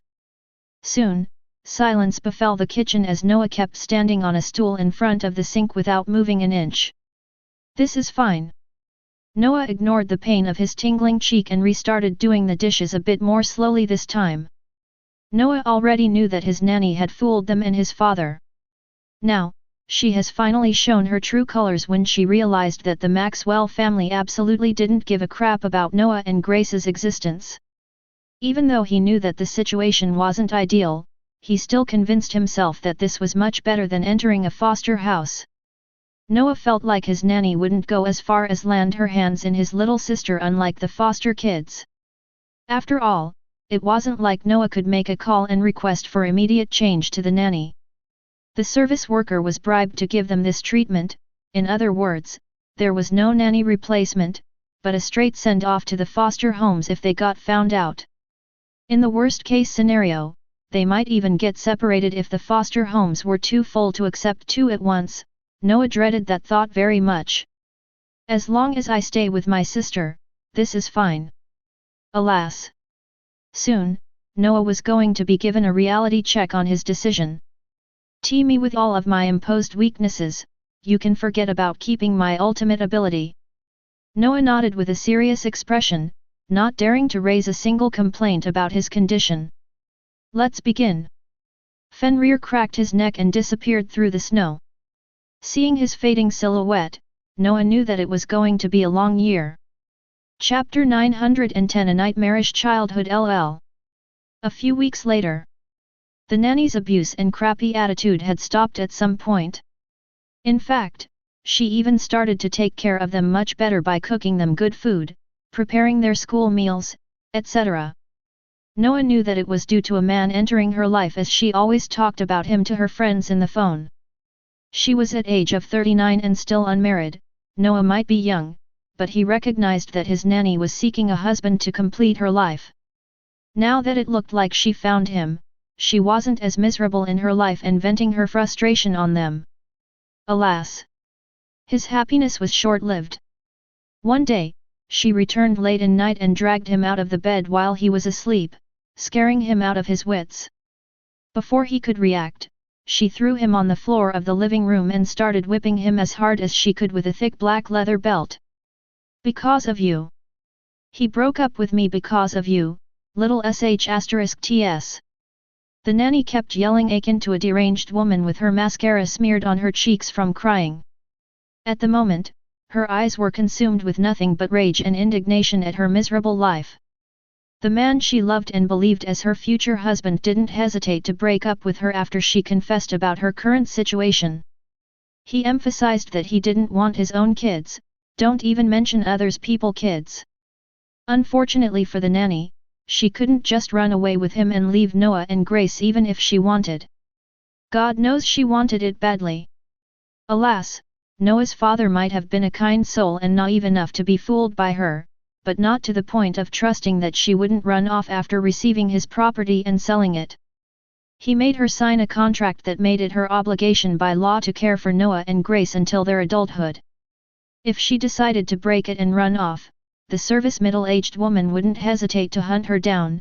The bribe she received wasn't small, making the nanny part of her responsibility. So, the nanny could only return to the house with her heart broken for the millionth time. When she signed the contract, all she had in mind was the free property, believing that spending a few years babysitting two kids was worth the trade-off. But now? She finally realized that they tied her down and made every man she met understand that she was a package of three. Neither her fading beauty nor age was of any assistance as well. I am already 39. How the hell am I supposed to find a good man after 10 years? How? She screamed as she kept whipping Noah in the back, making him squirm every time the belt landed on his flesh.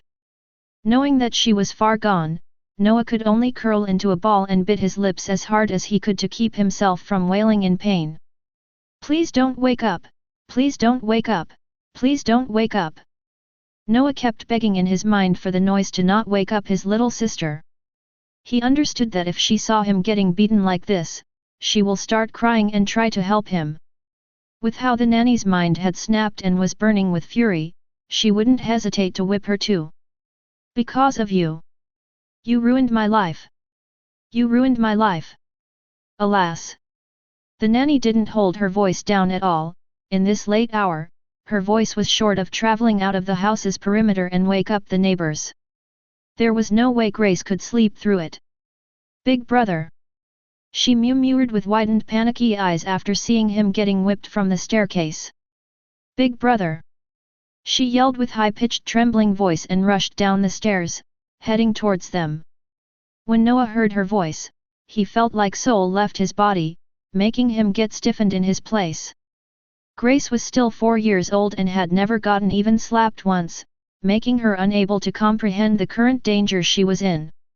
She rushed past the nanny and sat next to Noah with her tears rushing down her cheeks. Big brother! Wake up! Wake up! She kept shaking him, not knowing that she kept aggravating Felix's bruised wounds. Argh! Noah wanted to scream to vent off some pain, but he didn't want to scare off Grace. Don on ti war riabu ti me, go ups tears and low cough, lock your room. Noah raised his bruised arm with great difficulty and patted her in the head, trying to comfort her and most importantly get her away from the demon behind him. Alas, Grace refused to leave him and kept hugging him tightly while shouting at the nanny, "You bad person, bad person! You hit my brother! You bad person! You too, you little demon, you too ruined my life and have the audacity to call me a bad person!" The nanny glared at Grace with a hideous expression. "You need to be taught a lesson as well." She tightened the belt around her hand, making the leather create that chilling squeezing noise. No. No. No. No. The moment Noah heard it, he gathered every last bit of his strength to stand on his knees and hold his sister tightly, then, he protected her head and fell on top of her. Smack! The whip came falling down hard on his back, making his toes curl up in pain. Get out of the way! Smack! Smack! Smack! The nanny refused to stop striking him down, trying to get his grip loose on his little sister. Alas, the more she hit him, the tighter Noah's grip had gotten. As for Grace, she felt the whip tremors course from Noah's back to her skin, making her cry louder and louder. The nanny's furious screams on top and his sister's crying on the bottom, yet, Noah was hearing only his father's firm but gentle voice in his mind, "Your sister's protection is your #1 priority, you are all she has left. Protect your sister, protect your sister." Noah kept repeating in his mind over and over again to keep himself from passing out cold. He could feel his consciousness slipping into the nothingness, but his father's voice and sister's crying kept bringing him back to the harsh and painful reality. This kept on going for more than 5 minutes until the nanny finally got exhausted and couldn't lift her arm any longer. When she saw Noah's ripped-out clothes and bloody back, she finally snapped back to reality. "What have I done? If he died in my hands, I will get killed by the Maxwell family." Scared out of her wits, the nanny threw the stained red belt into the floor and rushed to Noah. She knew that the Maxwell family might not pay attention to Noah and Grace, but if they were killed or something, a full-on investigate would be carried out. After all, they also carry the Maxwell bloodline. The nanny tried to pull him away from his sister, wanting to tend his injuries before it's too late. However, no matter how hard she pulled, Noah's arms were locked solid around Grace. "Effing let go, you shitty brat!" She cursed while pulling his head from his hair, wanting to slap him in the face to regain some sense. "You!" But, when his face aligned with hers, she couldn't help but feel stunned. Noah's eyes were closed shut while his head had no support, wobbling around. She knew immediately that he had already lost consciousness, yet, his arms were still locked around his sister harder than steel. Until the final moment, Noah hadn't let go of his sister or let her get tainted by a single blood drop. Chapter 911 A Nightmarish Childhood LLL. The next morning, Noah opened his eyes slowly while wincing softly. He turned his head with great difficulty and looked around him. When he noticed that he was lying in his bedroom next to his little sister, memories of last night's abuse resurfaced in his mind. Arg! The ignored pain had finally settled in, making him unable to move a single inch without aggravating a welt. Still, Noah fought against it and pushed himself to check on his little sister, worrying that she might have been beaten by the nanny after he passed out. Thank God! Fortunately, he saw that she wasn't harmed at all, making him sigh in relief. Cluck! Abruptly, the door to his bedroom opened up gently. The nanny came inside while carrying a bowl and a glass of water. You finally woke up. The nanny showed a kind worried expression as she asked, Are you feeling better now? Noah merely kept eyeing her with a look filled with varied emotions, confusion, anger, hate, and lastly fear. She has almost beaten him to death yesterday, yet she was standing here, asking for his well-being like he fell off a tree or something. Be a good kid and drink this soup, it will hasten your recovery. The nanny said while filling up a spoon. She brought it close to his mouth and rushed him, Drink it before it gets cold. Noah opened his mouth and drank it with an expressionless face. If he was a normal 8-year-old kid, he would have either thrown a tantrum and refused to touch the soup or slapped the spoon away. But Noah was different. He was forced to mature very, very early. This made him understand that he couldn't agitate the nanny right now by acting childishly, especially when he had no strength to even stand up. Most importantly, I need to recover faster before she falls off into another frenzy and target my sister this time. Noah drank the soup like his life depended on it for this sole reason. He couldn't fathom his sister's ending if he wasn't there as a punching bag for the nanny. Good lad, good lad. The nanny had no idea about his thought process. She was merely relieved that he was behaving and assisting her in his recovery. After Noah finished the whole bowl, the nanny ruffled his blue hair like a loving mother and warned him, Don't move too much, so you won't ruin your bandage, just behave and keep lying here. I called both of your schools and informed them that you will be absent for a while.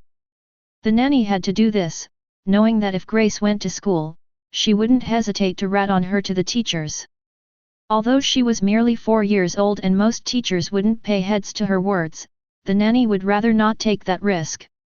As for Noah, he couldn't move even if he wanted to. Noah, what happened yesterday will never occur again. The nanny held his hand and tightened it. Then, she requested with a kind expression, So, let's keep it between us and continue living our lives as normal. She is afraid. Noah was clever enough to spot her bullshit from a mile away, making him realize that the nanny wasn't remorseful about her actions at all. She was merely scared of the repercussions of him going down to the school or police station and tell on her. Unlike Grace, he didn't even need to speak. Just remove his shirt and show them his ruined and abused flesh, this was more than enough to get a reaction from anyone. Even though Noah knew this, he was also afraid of her. He experienced the nanny's rage beforehand to understand that such a crazy woman was simply unpredictable. She has almost beaten him to death over a man. He didn't dare to imagine what would happen to him and his sister if he tried to ruin her chances at getting the property. So, he decided to remain quiet about any of this for now and keep the facade until at least he recovered his body functions. Days went by, then weeks. Noah had already recovered fully and returned to his normal life. However, some welts had left thin scars on his back, making it hard for the nanny to send him back to school. Since she had used just a leather belt, she knew that the welts were bound to disappear after a period of time.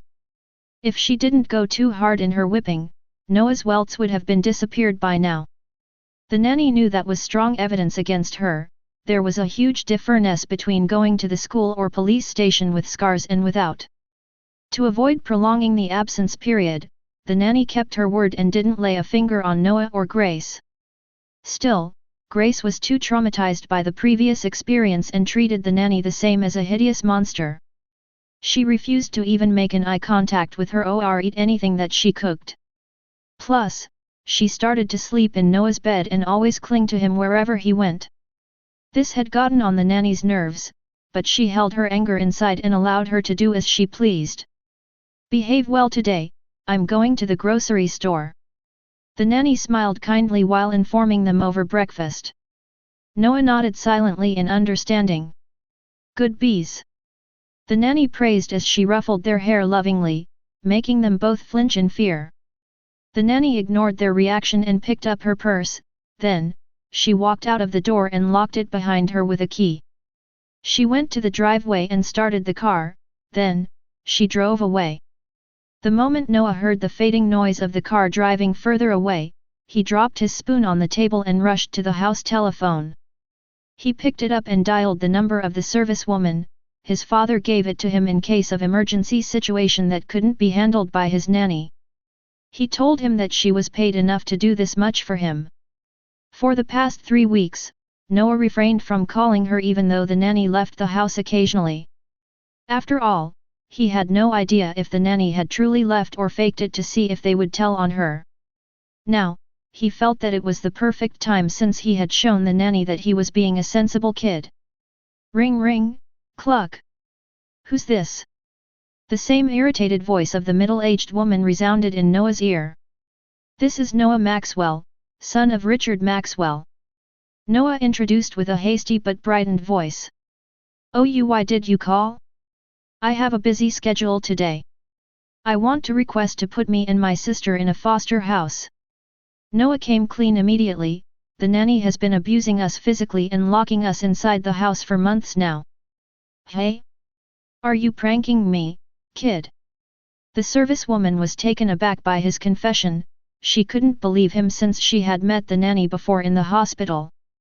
The nanny's display of affection in the hospital didn't strike her as someone who would do what Noah's proclaimed. Noah knew that he was a mere kid and his words wouldn't be taken seriously. So, he called after great preparation. Call our schools if you don't believe me. They will confirm our store. Alas, before Noah could continue his sentence, his ears picked up a familiar engine noise fast approaching. His hand was frozen in fear after his mind started replaying images of his latest beatdown, trying to warn him of his fate if he got caught. Noah fought over his crippling fear and besought one last time, she is here. Please save us. Cluck. He hung up the phone immediately and held Grace's hand, then, he returned to the breakfast table and spilled Grace's food on the ground. The moment he went to the sink, the door of the house was opened by the nanny. She went straight to the kitchen with the same fake creepy kind smile planted on her face. When she saw that Grace was crying, her kind smile turned frigid in an instant. However, her expression returned to normal after seeing the spilled bowl of cereal, making her believe that was her reason for crying. Noah swiftly started cleaning it up without paying any attention to the nanny. Good, they are not up to anything. The nanny sighed in relief mentally. I forgot my wallet upstairs. The nanny shared with a faint chuckle, she did indeed forget it. After picking it up, she went downstairs and headed straight to the door. However, just as she opened it up, the house telephone started ringing. Who's calling me this early in the morning? The nanny frowned and walked towards the telephone, not noticing that Noah had stopped wiping the floor and had an aghast expression. Chapter 912 A Nightmarish Childhood LV. Cluck. The moment the nanny picked the phone, she greeted the caller and asked for an identity. Miss Amelia, the handler of Noah and Grace. We have met in the hospital. The servicewoman introduced calmly. Immediately after given the name, the nanny turned around and gave Noah the most bone-chilling glare he had ever seen in his life. Oh no! Noah figured out that it was the servicewoman from the very get-go, knowing that their house telephone almost never received calls. I am calling for a routine checkup. Miss Amelia spoke. We have been informed by the schools that the Maxwell kids have been missing for a while now. Mind explaining that? Is that so? The nanny's face went pale at the sound of that. She didn't think that the schools were in contract with the child service department of the Maxwell family. At the start, she believed that Noah must have contacted Miss Amelia somehow, but now that doubt was removed from her mind, or at least lessened significantly. Unbeknownst to her, Miss Amelia had indeed called the principals a few minutes ago and was informed about the kid's sudden absence. Although she wasn't completely convinced about Noah's story due to her biased take on the nanny's first impression and her personal experience with the Maxwell kids, she was still clever enough to use the schools as her reason for contact. "I am so sorry. I was meaning to call you, but I felt ashamed of the situation." The nanny brought out her crocodile tears as she spoke with aggravated tone. "Those kids are really out of order ever since their father died. They keep cursing me, calling me names, throw food at me, and even hit me, knowing that I am just their nanny. They even refuse to go to school anymore, forcing me to call their principals personally and covering for their absence." The nanny sniffled like a wounded deer.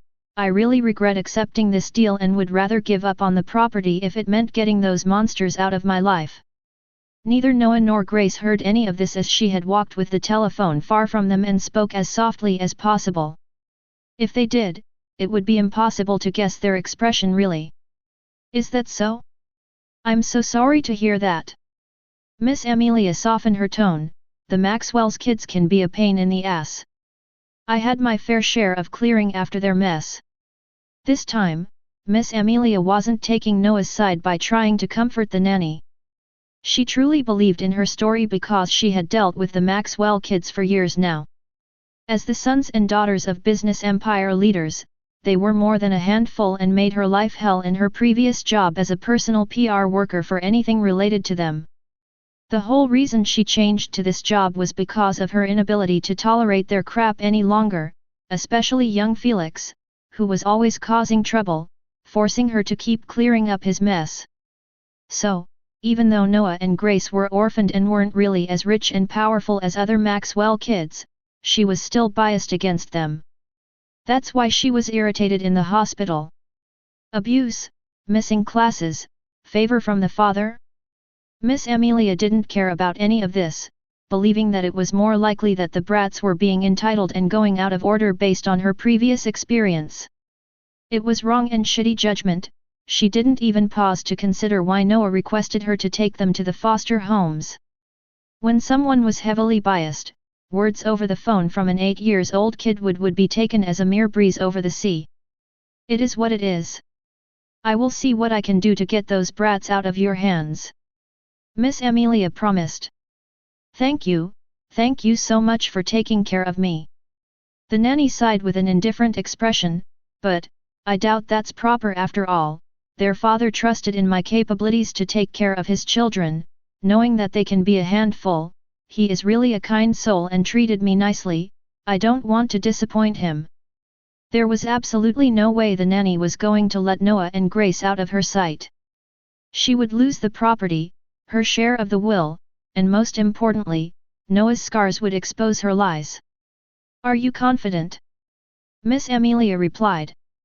"Yeah, they are just hurt children and simply needed to vent their anger. I don't mind if it's on me as long as they can grow up to be a better version of themselves." The nanny almost vomited at her own words. Yet, Miss Amelia ate them like a fool. "You're such a kind soul. Those little brats don't deserve you." Miss Amelia sighed. "Make sure to keep them away from the phone at least. It would end up poorly if they ended up trying to be playful with the police next time." "Hey? What does that supposed to mean?" The nanny's expression turned cold all of a sudden, but her voice was that of utter bewilderment. "Don't worry about it. Just stay strong and keep up the hard work." Miss Amelia had no time to explain as her schedule was truly too busy. Although Miss Amelia didn't say much, the nanny was able to figure out that Noah must have contacted Miss Amelia from the context. "Goodbye." The moment the nanny hung up, her expression drastically changed to that of anger and resentment. "He dares do that to me, he actually dares." She walked back to the kitchen, not caring about putting on her kind facade anymore. When Noah saw her devilish eyes, his blood went cold immediately, making him realize that his attempt to escape was busted. How? Why? Why did she tell her? For the life of him, Noah couldn't understand why did Miss Amelia expose them like this. He was merely 8 years old, but even him understood that she should have acted upon his rescue call immediately by sending down her own people here or even police. If he knew that Miss Amelia would be this uncaring and unbothered by their crisis, he would have called 911 instead. Why didn't she listen to me? Noah kept repeating this question in his mind over and over while backing away from the nanny. I'm really disappointed, Noah. I thought we had a deal. I don't touch you, and you forget about what happened. The nanny spoke with a suppressed furious tone. How can I trust you anymore? Sure, it seemed like Noah had made a dumb mistake by not accepting her deal. Live in harmony? Trust each other? Noah might be a kid, but he wasn't a fool to believe her bullsh*t. He knew that she was a lost cause and another beating was bound to fall on him or his sister eventually. If one man breaking up with her had caused her to snap that badly, he knew that it was bound to repeat itself if she got attached again. He refused to live in that false sense of safety for even another day. Don't even mention years. Don't make this harder than it should. Come here and accept your punishment. The nanny reached the kitchen counter and picked up a big metal soup spoon. No. No. Brother. Grace started shaking and holding Noah's clothes, too scared to move a muscle. Don't worry, I am here. Noah comforted his sister even though he was also scared from the nanny. He wanted to run badly, but he couldn't do so with his little sister quivering in fear. It's now or never, it's now or never. Noah repeated while tightening his hand around a small butter knife in his hoodie pocket. The moment Noah figured out the identity of the caller to be Miss Amelia, he picked the knife off the kitchen counter and hid it in his pocket just in case. At that moment, he truly believed that it was highly unlikely for anything bad to happen, trusting in Miss Amelia's judgment. Alas, he had no idea that Miss Amelia absolutely abhorred the Maxwell kids from the get-go and was biased against him before he even made the call. I admit I made a mistake, so leave Grace out of this. Noah requested, let her go upstairs, and I will accept my punishment. Is that so? The nanny narrowed her cold eyes at Grace, wanting nothing more but to teach her a lesson as well. She knew that Noah wouldn't truly fear her unless she put her hands on his sister. After breaking him, she will be next. The nanny decided in her mind coldly, but her words were opposite to her thought process. Get her out of my sight. Noah sighed in relief after she agreed. No. I don't want to leave. Grace. Before Grace could throw a tantrum, Noah removed her hands from his clothes and stared at her in the eyes with a hardened expression. This was the first time he toughened his stance with his little sister, making her unable to react. Please, do this for me. Trust me, nothing bad will happen to me. Noah placed his forehead against hers as he whispered, please, go upstairs and lock your room. Brother, sob, sob. Grace wanted to stay with him badly, but she also didn't want to disobey him. So, she decided to trust him and do as he said. After Grace left, both Noah and the nanny waited until they heard the noise of the door getting closed shut. Come here, I would rather not dirty the kitchen. Noah toughened his already tensed muscles and walked towards her with his blue eyes filled with nothing but hatred. Boy, you have the audacity to give me that look after betraying my trust. The nanny eyed him frigidly. You have the audacity to say such crap after betraying my father's trust and ours. Noah tightened his hand on the knife in his pocket and cursed with his teeth gritting, just hit me already, you miserable psycho. Chapter 913 A Nightmarish Childhood v. You are really asking for it, shitty brat. Infuriated, the nanny snapped immediately after being called miserable and struck him with metal soup spoon right in the face. Thud. Noah got thrown back to the kitchen counter from the force. Blood started to seep through his noose into a broken water tap. The nanny's mind was already clouded with nothing but fury to think for a second that hitting Noah in the face was going to be much harder to cover. She simply kept striking him over and over again, venting on all of her built-in frustration for the past weeks on him. As for Noah, He covered his head and curled into a ball again, trying to defend his vitals. The moment the beating started, he completely forgot the kitchen knife in his pocket or his plan to retaliate. Pain and fear consumed his mind, making it impossible for him to go as far as stab the nanny. Who could blame him? Even most adults wouldn't have the courage to retaliate against their abusers. If it was that easy, cases of domestic abuse would lessen and be replaced with news of men or women getting killed by their spouses. Terror was a powerful tool that was hard to overcome for anyone. After a couple of minutes, the nanny finally exited her frenzied blackout and started huffing in exhaustion. The first thing she did was check on Noah. When she saw that the only obvious wound was his bloody nose, she relaxed her shoulders. "Not opening your big mouth now, hey?" The nanny turned him around with her foot, making Noah's expression get twisted in pain. All of his injuries were bruises that get easily aggravated by a mere breeze. "You're lucky I don't have my belt on me." The nanny gave him one last cold stare before walking away. Hearing her retreating footsteps, Noah was forced to fight through the pain and lift his head slightly. The moment he saw her climbing the stairs to the second floor, his heart fell to the bottom of his stomach. She promised, she won't do it, she can't do it. Noah kept trying to convince himself that the nanny wasn't going after his little sister. He didn't dare to believe it, knowing that he was in no form or shape to protect his sister. Alas, the instant he heard his little sister's high-pitched terrified scream, Noah's mind was completely broken. "Brother! Brother! Stay away!" Regardless of what he felt, Grace's panicky voice kept penetrating his eardrums akin to sharp swords piercing his heart. "No! No! No! No! Stop! Stop! Please stop! Stop! God, please stop her! God please!" With each scream he heard, Noah's eyes get duller and duller, like his soul was being ruptured apart and pulled forcefully from him. The pain from his bruises were fading away with his soul, seeming like his mind had turned off his pain sensors just to handle the other crisis. Alas! There was nothing much to be done. Noah could ignore and tolerate everything that happened to him, everything. But, he just couldn't close an eye to the sound of his sister crying for his help. As silent as the night, Noah stood up on his feet. His eyes were wide open, but at the same time, there was nothing in them, not a single ounce of emotions. He reached his hand inside his pocket and held the kitchen knife in his hand. Then, he walked towards the staircase and climbed it even though his legs and thighs were packed with purplish bruises.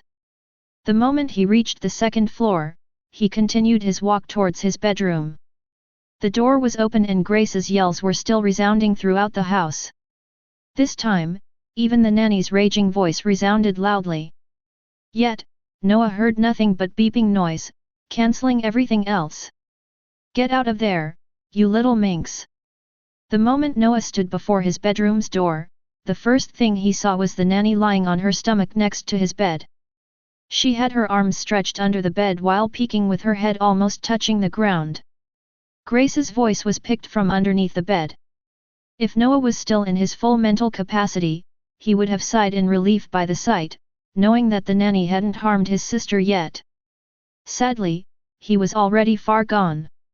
Noah approached the nanny from the back as silent as cat and tightened his grasp on the knife. Then, he zoned in at the nanny's neck akin to a vulture and hurled himself without a single thought coursing on his mind. "Hey!" The nanny's instincts kicked in, forcing her to turn around immediately. Alas, she was a mere nanny in her 40s, making her unable to react in time even when her eyes spotted the incoming knife. Updated from freehognval.cm. PSSPSPSPSPSP. In a split second, the knife pierced the side of her neck until it was lodged entirely inside. Because the knife wasn't removed, blood didn't gush out but leaked through the sides of the hole. He. Still in utter disbelief and shock, the nanny kept eyeing Noah's dimmed blue eyes, not able to comprehend what had just happened. PSPSSPPSPS. Even though Noah was merely a few inches away from her face and was in direct contact with her eyes, he didn't hesitate to pull the knife from her throat. Because the nanny's throat was pierced, she was unable to utter a single word. She just kept choking on her own blood while clutching her neck as a last instinctive resort to save herself. Alas, Noah wasn't done yet. He lifted the knife high up with both of his hands, and it brought down hard, stabbing her in the chest. Even then, the nanny wasn't dead yet. Noah didn't even bother to think that the nanny would be dead on her own in half-minute at best if he left her bleed out. He just kept pulling the knife out and stabbing her over and over again, splashing blood all over his clothes, face, soulless pupils, and the bedroom. He didn't stop to think about his sister, who had gone completely silent under the bed. He just kept stabbing until he lost strength in his arm, making the bloody knife fall off it easily. By the time he stopped, the nanny's body was filled with more than 20 holes, gushing blood continuously until a small puddle was created around her. Noah stood on the blood puddle indifferently and kept staring at the nanny's lifeless but still horrified eyes. To the last second of her life, she still couldn't understand why she was killed. Only after confirming her death did Noah finally break out of his murderous trance. The first thing he heard after the beeping noise died down was his sister's soft whimpering under the bed while repeating his name over and over again. "What have I done?" Noah glanced at his bloody hands and clothes with absolute shock on his face. He wasn't shocked or even regretful that he killed the nanny. But, the fact he did it right next to his little sister. Chapter 914 A Nightmarish Childhood VL, Final. To make matters worse, there was so much blood around, he knew that it would be impossible for his little sister not to be traumatized for a lifetime. "Brother." Noah paused his guilt trip and tried to comfort his distressed little sister.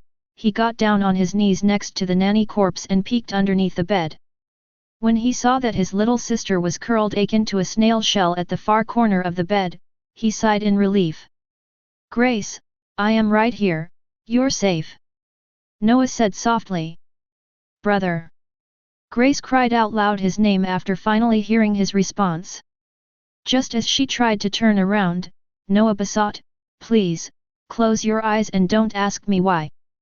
"Okay." Grace was confused, but she did as she was told, not wanting to upset her brother. Noah guided her to emerge from underneath the bed at the other side, not wanting her to touch even a drop of the blood. After she got out, Noah used a clean t-shirt to hold her hand and led her outside the bedroom. Then, he locked it shut after giving the nanny's corpse one last indifferent look. The moment she tried to lay her hand on his sister, he didn't even consider her to be a human anymore. "Did that witch leave?" Grace asked in confusion while walking down the stairs. "Yes, forever." Noah replied with a gentle smile. "Really? Where did she go?" Grace exclaimed in happiness. "A very far place for bad people." Noah replied softly. "Good. She is a bad person." She really was. Noah tried to pat his sister, but ended up pulling his hand away after seeing the amount of blood on it. Noah wasn't traumatized by killing the nanny, or at least he believed that it hadn't affected him, but, when the thought of touching his sister with his dirted bloody hand crossed his mind, he felt absolutely disgusted at himself. Still, Noah knew that if he went back in time and was placed in the same situation, he would have still done the same. If he was going to change one thing, it would not be killing the nanny close by to his sister. Unbeknownst to him, Noah's mind had already altered by the experience. He might think that he was fine, he might feel that he was fine, but at the end of the day, he still had killed a person for the first time in his life. He did it at the mere age of 8, where other children of his age would be still eating booger and fooling around. Noah knew that he couldn't cover up for his crime, so he called the authorities on himself. He didn't even consider calling Miss Amelia, considering her as an invisible person. He made a mistake once by calling her, and he would never repeat it in his life. After the police arrived, they were left absolutely horrified by the bedroom scene. At first glance, anyone would assume that an animal or a sick murderess was the culprit. So, it was even more shocking to find out that a mere 8 years old had done that. However, after finding out about Noah's bruised injuries and previous scars, all of them figured out that this was a case of child abuse going rogue. It happened many times before. Instead of taking Noah and Grace to the police station for further investigation, they took them to the hospital to treat his injuries. "Kid, we are at your side, just tell us what happened." A handsome young policeman asked Noah with a tired expression while standing next to his hospital bed. Noah remained silent and kept staring at his sleeping sister in the bed at the front. "He must be traumatized, I guess we need to have them speak to a therapist first." His partner sighed and pulled him outside the room. They had been trying with him for more than an hour now without getting him to say a single word. They believed that Noah was traumatized, making him unable to react to anything. But in reality, Noah simply refused to talk. He had already spoken to the nanny, and she didn't listen. He spoke to Miss Amelia, and she didn't listen. No one listened to him even when he begged and prayed. So, why talk when no one listens? What's the point? Let's leave for now, we already understood the majority of the situation from our primary investigation. Based on the primary investigation of the house, the police were almost 100% certain now that Noah had fought in defense of his little sister. They had located the bloody belt and metal soup spoon and packed them as evidence, waiting simply for final verification if the traces of blood on them belonged to Noah or not. As for how they reached the conclusion of Noah was defending his sister? Noah might have been silent, but Grace was nothing but that. She confessed everything with her childish view of the world. Soon, the news had reached Miss Amelia, the head of the child service department, and lastly even the elders of the Maxwell family. As a business empire with reach even in the police station, they were bound to be the first to hear the news.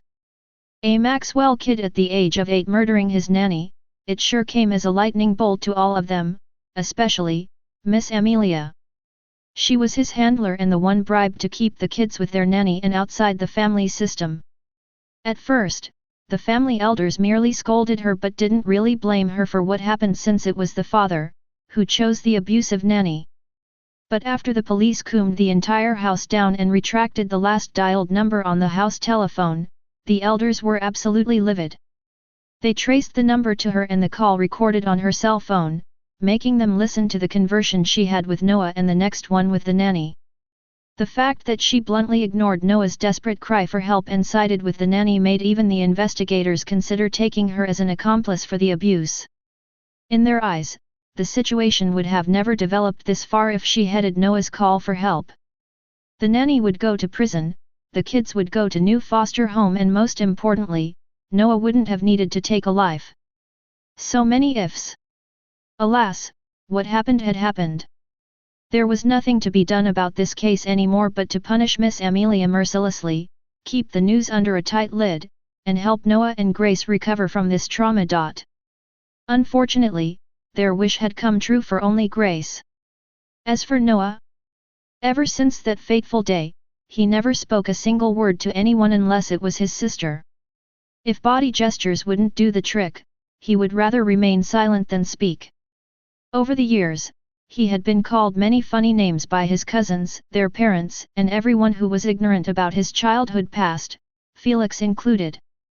Whether he was called a healthy mute, a siscon, an iceberg, or an arrogant prick, Noah ignored them all and continued working to the best of his ability to provide a better life for his sister.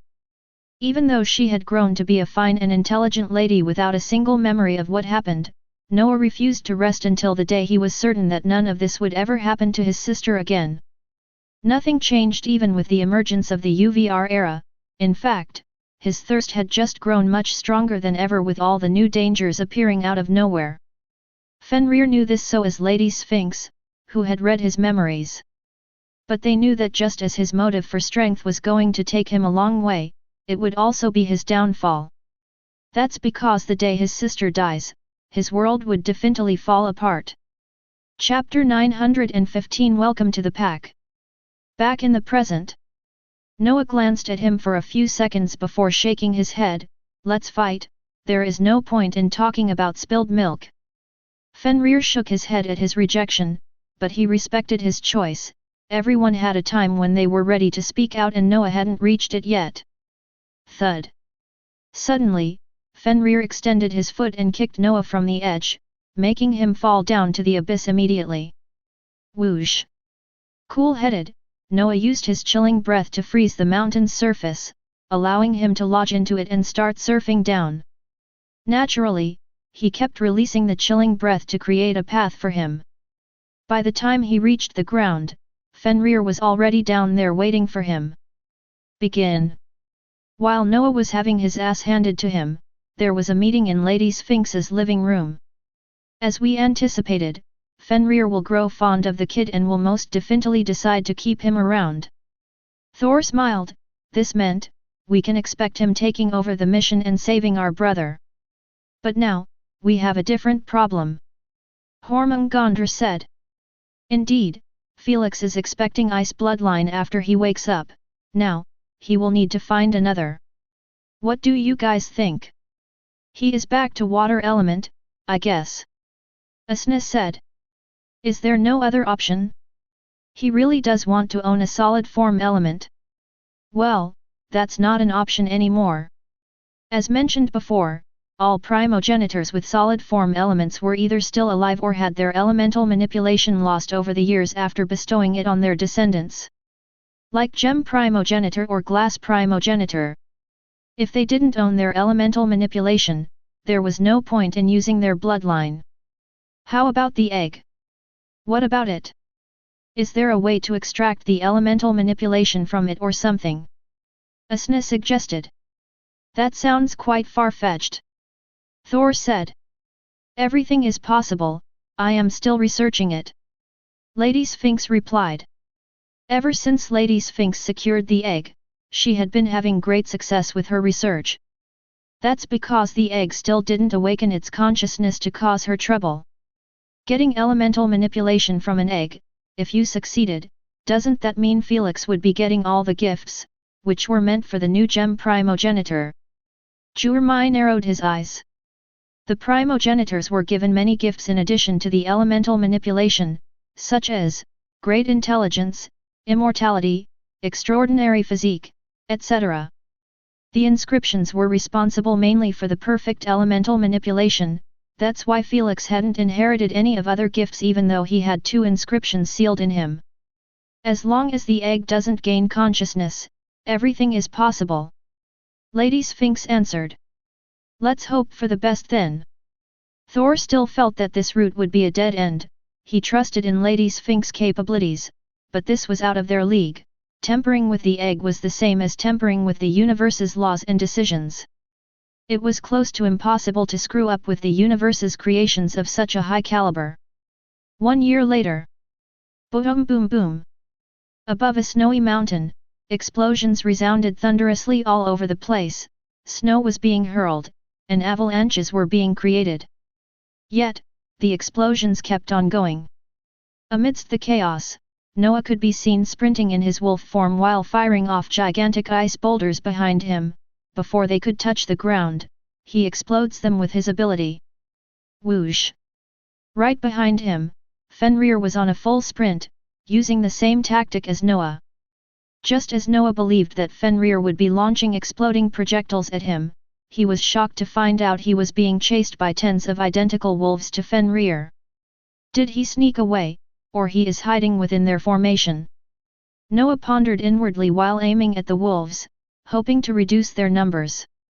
Alas, just as he had gotten rid of 3 of them, 6 more rise from the snow. This kept going until he was being chased by an army. Noah knew that if he kept running, his situation would merely develop worse and worse.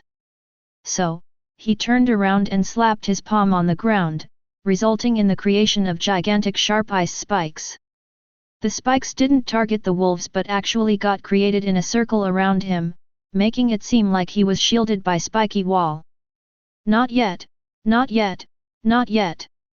Noah murmured in his mind while squinting at the approaching army of wolves. The instant they trespassed his zone, Noah blew up the spiky wall instantly. This resulted in hundreds of sharp fragments to get hurled out akin to bullets at the army of wolves, destroying them by the dozens. Although his strategy had succeeded, Noah didn't drop his guard, knowing this was the perfect opportunity for Fenrir to pop out of nowhere and kill him. In the past year, he fought Fenrir at least 20 times on daily basis. He lost all of his battles without an exception. Every time he was close to hitting Fenrir, he used a different strategy to evade it and counter-attack instantly. This time would be no different in his eyes. Alas, it didn't go as he predicted. "Come up here, it's time for your judgment," Fenrir ordered. Noah glanced at the peak of the mountain and saw that Fenrir was sitting at the edge as always. It's been a year already. Noah fell on his knees, feeling a crippling sense of failure assault him from nowhere. Every single day, every single defeat, Noah always believed that if he kept improving, the time would come when he lands a single strike on Fenrir. Alas! 7,000 fights later, and he had yet to even cut Fenrir's fur. If it was Felix, he would have defeated him in his first 3 rounds. Noah sighed. He knew that his performance was disappointing, and if it were up to him, he wouldn't think he was worthy enough to own such an extraordinary ability. Accepting his fate silently, Noah climbed the mountain and stood behind Fenrir, waiting for his final judgment. "You are weak, too weak. It makes me feel like I am just wasting my time here with you," Fenrir said bluntly without even glancing at him. Noah nodded in silence, having nothing to defend himself. "Even if my life depended on your help, I refuse to allow any random weakling own my greatest weapon and pride," Fenrir said firmly. "Do you agree with this?" "I do," Noah said with a serious tone. If he was in Fenrir's position, he would have done the same. He knew that Fenrir must have spent an unfathomable time to reach such a height in ice manipulation for him to create absolute zero. He couldn't even imagine allowing someone else to inherit it without lifting a single finger, don't even mention someone as weak as him. "I know that I don't deserve it, I know that I am way out of my pond, I know. But, why does it feel like shit?" Noah tried his best to keep his deadpan expression, not wanting to show an unsavory appearance in front of Fenrir. Getting rejected always feel like crap, no matter how different the circumstances. Fenrir stood up from his place and went in front of Noah. He extended his hand and patted him in the head with a faint smile, "But, weakness is temporarily and character is eternal.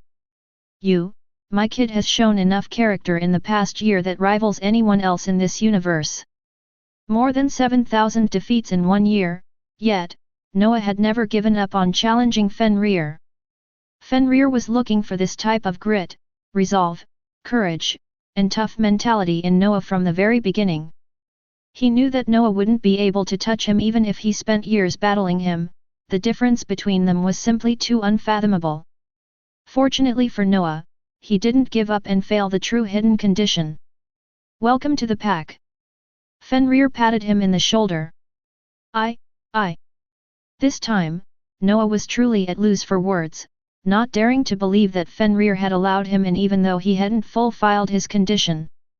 "Look tough, you are the only member of my pack at the moment, the pack members speak for the leader," Fenrir said coldly while tightening his grip on Noah's shoulder, making him wince in pain a little.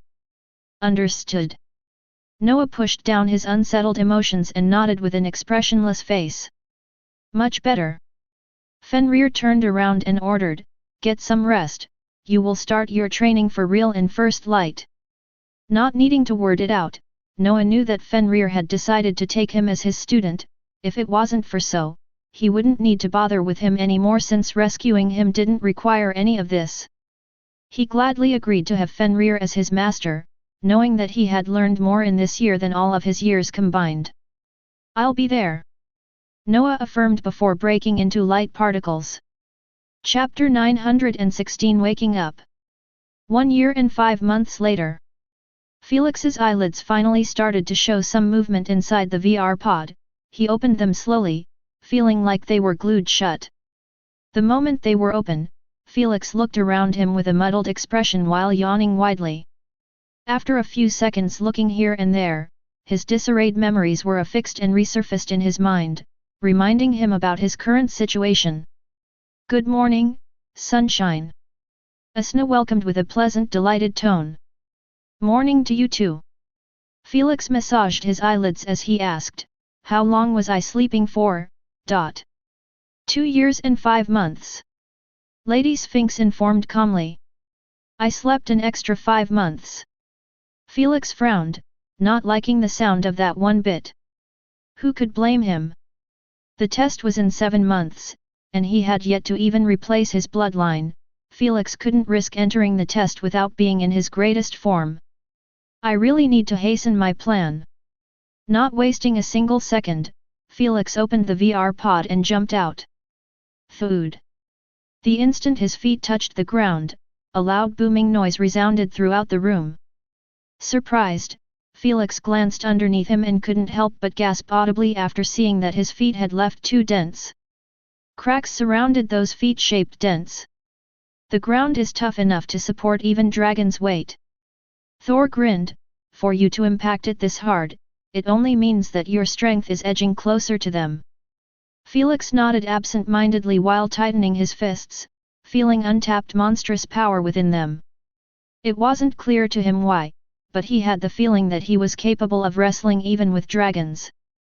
You must have crossed past the 6th mark and done already half of it. Lady Sphinx deducted. If that's right, doesn't mean that he must have increased his physical strength by an insane 20,000 bloodline force. Mistress Candace's eyes widened in shock. Before the coma, Felix's Devourer's system was at half the 4th mark. Since each complete mark rewarded Felix with a fixed 10,000 bloodline force, he would have naturally obtained that unimaginable increase if Lady Sphinx's deduction was correct. Sheesh, no wonder the Devourers have the guts to decline the Alliance invitation to join them. Felix said. The Devourers were one of the few races to prefer remaining independent after being discovered by the ever-expanding SG Alliance. If it were any other race, it would be a no-brainer to join the Alliance since they had gotten exposed to the Vultures, who wouldn't hesitate to invade them. But in the case of the Devourers, they were capable of reaching the same strength as dragons, making them one of the top dogs in the universe. Felix couldn't imagine how strong he would get if he went through his whole inventory of natural treasures. After the replacement enhancement, it will get even better. Felix smirked faintly while putting some clothes on. So, how did it go with Elder Fenrir? Felix inquired, did you guys bury the hatchet? Well, old snake, you do the honor. Thor passed the baton, not wanting to be the bearer of bad news. Spineless alcoholic. Hormungandr cursed him in annoyance. What's going on, guys? Felix had a bad feeling suddenly. It's best to join us. Hormungandr said. All right. Felix replied with a serious expression and dived back inside the VR pod. He wanted to take a shower and comfort Nemo before meeting them, but now? Everything was scrapped. After Felix met with the tenants in Lady Sphinx's house, the first thing he did was give Asna a quick hug and a kiss, not caring about her embarrassed protests. For him, it was a quick nap, but for her? She had to go through 2 years and a half without talking to him. This had never happened ever since they met. Hit me, what's with the long faces? Felix said after sitting next to the pouting Asna. Hormungandr went and updated him on the whole development that he missed during his coma. He told him that there was no perfect ice manipulation since they had a plan to free Fenrir without weakening him. He also informed him about the current master-slash-student relation Fenrir had with Noah and that fact he was the one going to be saving him from the ice world. Everything I heard is good news. Felix eyed them speechlessly, hearing your tone, I thought that you failed to awaken Fenrir or something. Sure, it stung a little that he wouldn't be using ice element when he quite liked it, but that was it. He could easily pick another element and go on with his life. In fact, the new element might even be better suited for him than ice since first impressions shouldn't always be taken as face value. As for Noah becoming Fenrir's student? Shit, he couldn't be more happy about it. He understood that Noah was one of the most reliable people he had in his life and if he had joined him much earlier in his journey, his path would have been much easier with his help.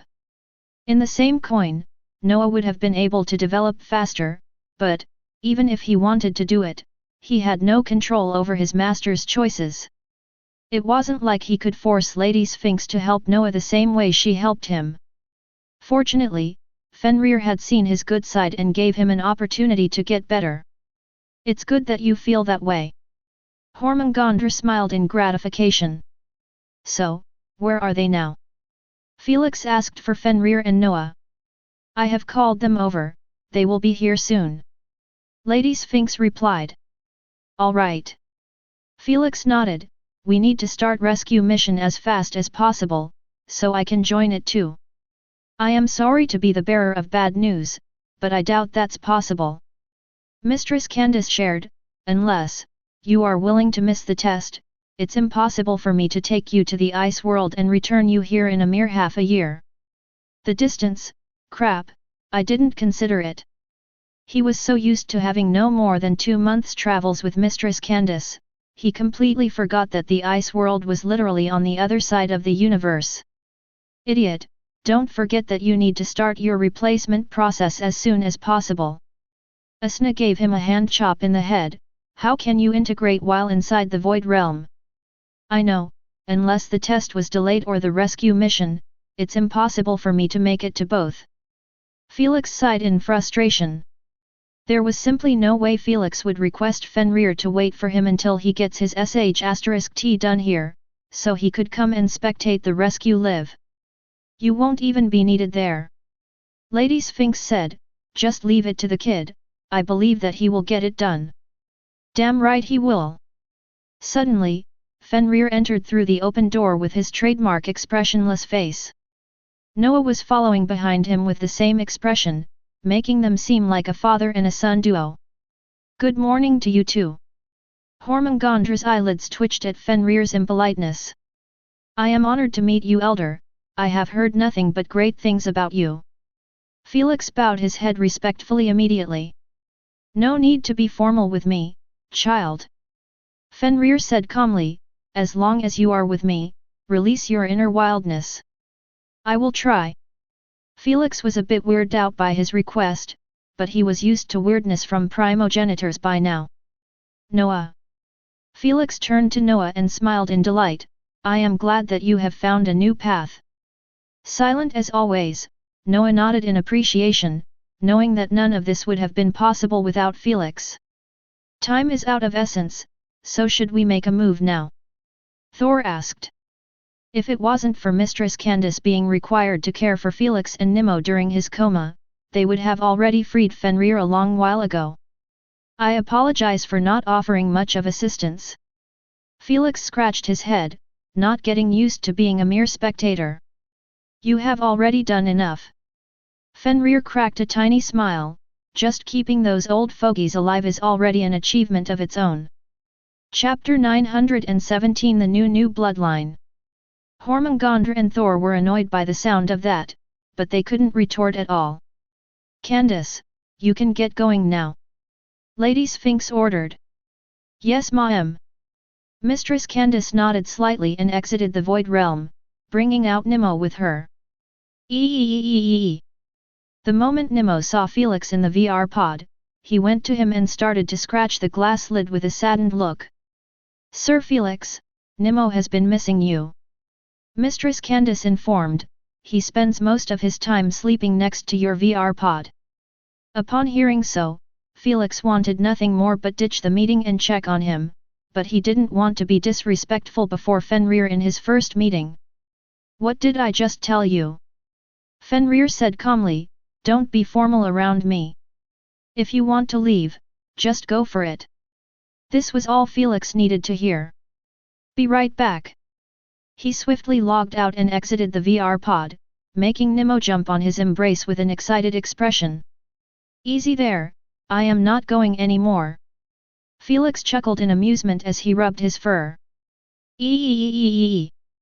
Nimmo ignored him and kept wagging his tail akin to an excited puppy. Candace, why didn't he grow bigger? Wasn't he eating properly in the past 2 years and a half? Felix inquired after seeing that Nimmo's size hadn't changed at all. After such a long period, Felix had expected Nemo to reach at least the size of an elephant. He did grow, Sir Felix. Mistress Candace shared, in fact, he got so big, he wasn't fit to stay in the room anymore. To stay near you, he reduced his size somehow. Is that so? Felix raised his eyebrows in surprise. He didn't expect that Nemo had already learned how to control his size. Maybe, he had unlocked other abilities or techniques related to Void. Felix pondered, I need to spend some time with him later on and discover everything. For now, Felix logged back into the meeting, knowing that he couldn't leave them waiting for long. This time, he brought Nemo with him. In a short while, Fenrir and Noah excused themselves from the gathering after establishing all final points for the mission. This was going to be a large operation that would send shockwaves throughout the entire universe if it succeeded. Felix had no intentions of missing it as he planned to watch the operation through the 24/7 stream of the ice world. As a popular tourist location, there were always cameras pointed at the ice world. So, have you made your mind about your next element? Asna inquired, you can't delay it any further. I know. Felix nodded, I have decided to just bait the bullet and go with water element. Now that ice was gone, and other solid form elements were out of the picture, Felix could only go for the second best option. The Great Kraken bloodline. Plus, I don't mind inheriting some tentacles as a mutation. Felix joked while giving Asna a lewd glance. Pervert bastard. Embarrassed, Asna kicked him in the foot. It will be foo. Shut up already. Asna swiftly turned to Lady Sphinx and asked with a beseeching tone, is there any hope for the gemstone egg? Felix stopped teasing Asna after being reminded of the gemstone egg. What about the gemstone egg? He asked in intrigue. We had a theory that it might be possible to extract the universal gifts from it and give them to you. Hormungandr shared. Hey? Is that even possible? Felix was stunned. Well. They all turned to Lady Sphinx with hopeful eyes. She had 2.5 years to research the gemstone egg. If someone was capable of accomplishing such an impossible achievement, it got to be Lady Sphinx. Alas, Lady Sphinx had to disappoint them by shaking her head. Told you guys. Thor sighed. Since Felix wasn't really given enough time to be hopeful, he didn't feel anything at her failure to make it happen. I guess I am still the tentacle. Stop jumping into assumptions. Lady Sphinx squinted at them both in annoyance.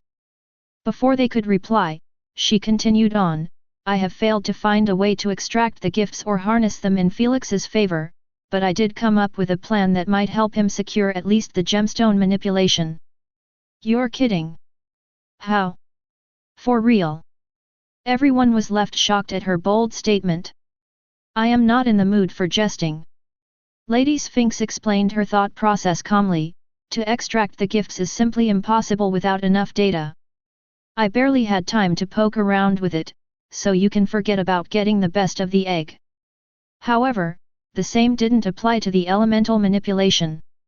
Unlike other gifts, it can be passed down to anyone by the current inheritor. What does this mean? Lady Sphinx asked while looking at them. Since everyone here was pretty sharp, it didn't take them even a second to understand the gist of her plan. Your brain really is wired differently to think of this. Thor couldn't help but compliment. But will it work though? Hormungandr was a bit pessimistic. There is high chance. Lady Sphinx nodded. A high chance isn't a certainty. He replied, still not sold on the plan. There is indeed risk in it. Felix frowned, having second thoughts about the plan as well. Who could blame him? Lady Sphinx was suggesting to make Felix integrate with the gemstone primogenitor's bloodline and awaken him even though he had no manipulation anymore. After doing so, they would try to place his wisp of consciousness inside the gem egg. Lady Sphinx trusted that the gemstone primogenitor would be accepted and allowed by the universe to obtain all the gifts since they were his in the first place. After he obtained the gifts, he would be given the option to be reborn yet again. Hormungandr felt that there was a small chance that the gemstone primogenitor might decide to be reborn again with his gifts instead of bestowing the gemstone manipulation into him. If he did so, Felix's fourth replacement would turn to be a bust since he would have no additional perfect manipulation or other benefits from it like Nimos or Void Domain. I just laid down another option. It's up to you to choose. Lady Sphinx said. How certain are you that the gemstone primogenitor will be willing to pass down his manipulation to me? Felix inquired. Well, he did pass down his gemstone manipulation for the sake of an experiment before offing himself. Thor reasoned, he is bound to do the same if we requested him, especially, when our relationship is friendly. Hearing this had tipped the scale in favor of the gemstone manipulation in Felix's mind. He knew that it wasn't 100% certain, but it was hard to overlook the pattern. I am not too sure on this one, but I think that if the gemstone primogenitor refused to do it, we can make a trade with him. Lady Sphinx interjected, I believe that he won't lose his other gifts if he bestowed his perfect manipulation. We can make a deal to help him hatch and be reborn only if he bestowed his manipulation. Isn't that a bit too ruthless? Felix didn't like the sound of that one bit. We are on friendly terms, but he isn't our friend.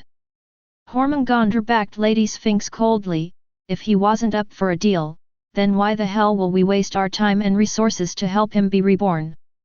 Indeed, we are not a charity. Asna added lazily. Don't think too deeply about it. Thor smiled wryly, I know the gemstone primogenitor. His condition was more severe than anyone else. In his eyes, there wasn't anything worth living for in this universe, so, I doubt he will even bother to stay behind after fulfilling our request.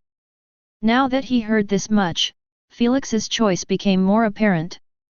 I will go for it. Felix decided with a serious tone. Felix would rather trust in his instincts than pick water element because it was the safest bet. He had nothing against water element, he just felt that it wouldn't click with him. He truly desired a solid-state element to upgrade his prowess to a new level. You will be really a pain in the ass to your enemies if you got Gem Primogenitor's ultimate ability. Thor's eyelids twitched, besides elemental domains, it's the most wicked and deadly ultimate ability to face against. Chapter 918 The Fourth Replacement. That's strong. Felix was surprised. You will understand when you unlock it. Hormungandr smiled faintly. This only made Felix more eager to use the gemstone bloodline, but for now, Felix went to his UVR's room, finally going to be testing out his new increased strength. After a short while, Felix exited the UVR's room with a faint smug planted on his face. He merely spent a couple of minutes to test out his physical strength. This was more than enough to let him understand that he had crossed another major checkpoint. Now, he was capable of contesting against even Lord Giants and High Orc chieftains in pure physical combat. Those monstrous beings were considered as the strongest and most reputable individuals in their race. Everyone dreaded them since they could literally snap almost all races into halves. Before the coma, Felix would have experienced the same fate, but now? He didn't even need to bat an eye facing them with purely his physical strength. Unfortunately, he hadn't reached the same caliber as even young dragons. I am now at half the 6th mark. Felix thought, to reach Red Dragon's strength, I will need at least another 10,000 bloodline force and double that to deal with normal royal dragons. Felix knew that he would need even more to deal with the royal dragons in the ceremony. After all, they were cherry-picked from the best of the best. Still, Felix wasn't too worried. The real strength enhancement has yet to happen. Felix smirked faintly. 2 days later, Mistress Candace had returned from Lady Sphinx's castle after picking up Noah, the gemstone primogenitor's bloodline, the gemstone egg, and lastly the promised devices that would be used to extract the void domain ability. Lady Sphinx had kept her word and developed a genome needle capable of extracting the void domain ability and also the injector pistol to put it back in. Use them when you are close to reach 99% and replace it. Lady Sphinx informed, although I have high confidence that it will work, it's best to be cautious since this is an uncharted territory. Even Lady Sphinx had never extracted primogenitor's abilities, don't even mention ultimate ones. Since the abilities were made out of unique genome sequences, for those kind of abilities, they would naturally be extremely complex. My thoughts exactly. Felix nodded in appreciation while beaming the devices in his spatial card. Then, he beamed the materials needed for integration and sat on the ground, not planning on dilly-dallying any longer. In the past 2 days, he refused to leave his room and kept preparing himself mentally for the replacement process. As for Noah and Mistress Candace, they continued on their journey towards the ice world, letting Felix have a peaceful time for his replacement process. Felix didn't even bother to inform Selfie and Anastasia, knowing that he couldn't afford their distraction. All of this because Felix intended to replace his bloodline with a whopping 15% at once. With every bloodline replacement, he always increases 2% or 3%, so he could have higher chances of unlocking more useful mutations. 15% was a significant number since he would unlock 2 passives straight away if he succeeded. Although he was confident in his current pain tolerance and toughness to handle the process, Asna was still distressed about him. There is no need to push that far. Asna said in vexation, you will most likely unlock a single useful mutation even with just 10%. I want more. Felix stretched his limbs as he responded calmly, I will be losing the Void Eye after I etch my Void immunity, I need more mutations to compensate for the loss. In all honesty, it didn't sting Felix that much to lose the Void Eye, that's because he would be losing all abilities that made it useful. Such as the Void Rift, Void Beam, and Dimensional Senses. He was already assured that he wouldn't need the Void Eye to use the Void Suit. In other words, the Void Eye would be a useless decoration that would merely enable him to glance through the Void Realm. With Felix's Truth Eyes, he could already obtain this kind of vision by simply reaching the 4th level. Still, he could never complain about having more mutations. If you don't unlock more than 2 useful mutations, you better return to 12% or less. Asna threatened. Already planned on it. There was no point in increasing the risk levels when the rewards didn't match it. After spending a few more hours of meditation, Felix opened his eyes the moment he reached the perfect mental state. In a calm and collected manner, he reached out to the injection needle and placed it inside a bottle that was filled with a blue starry liquid.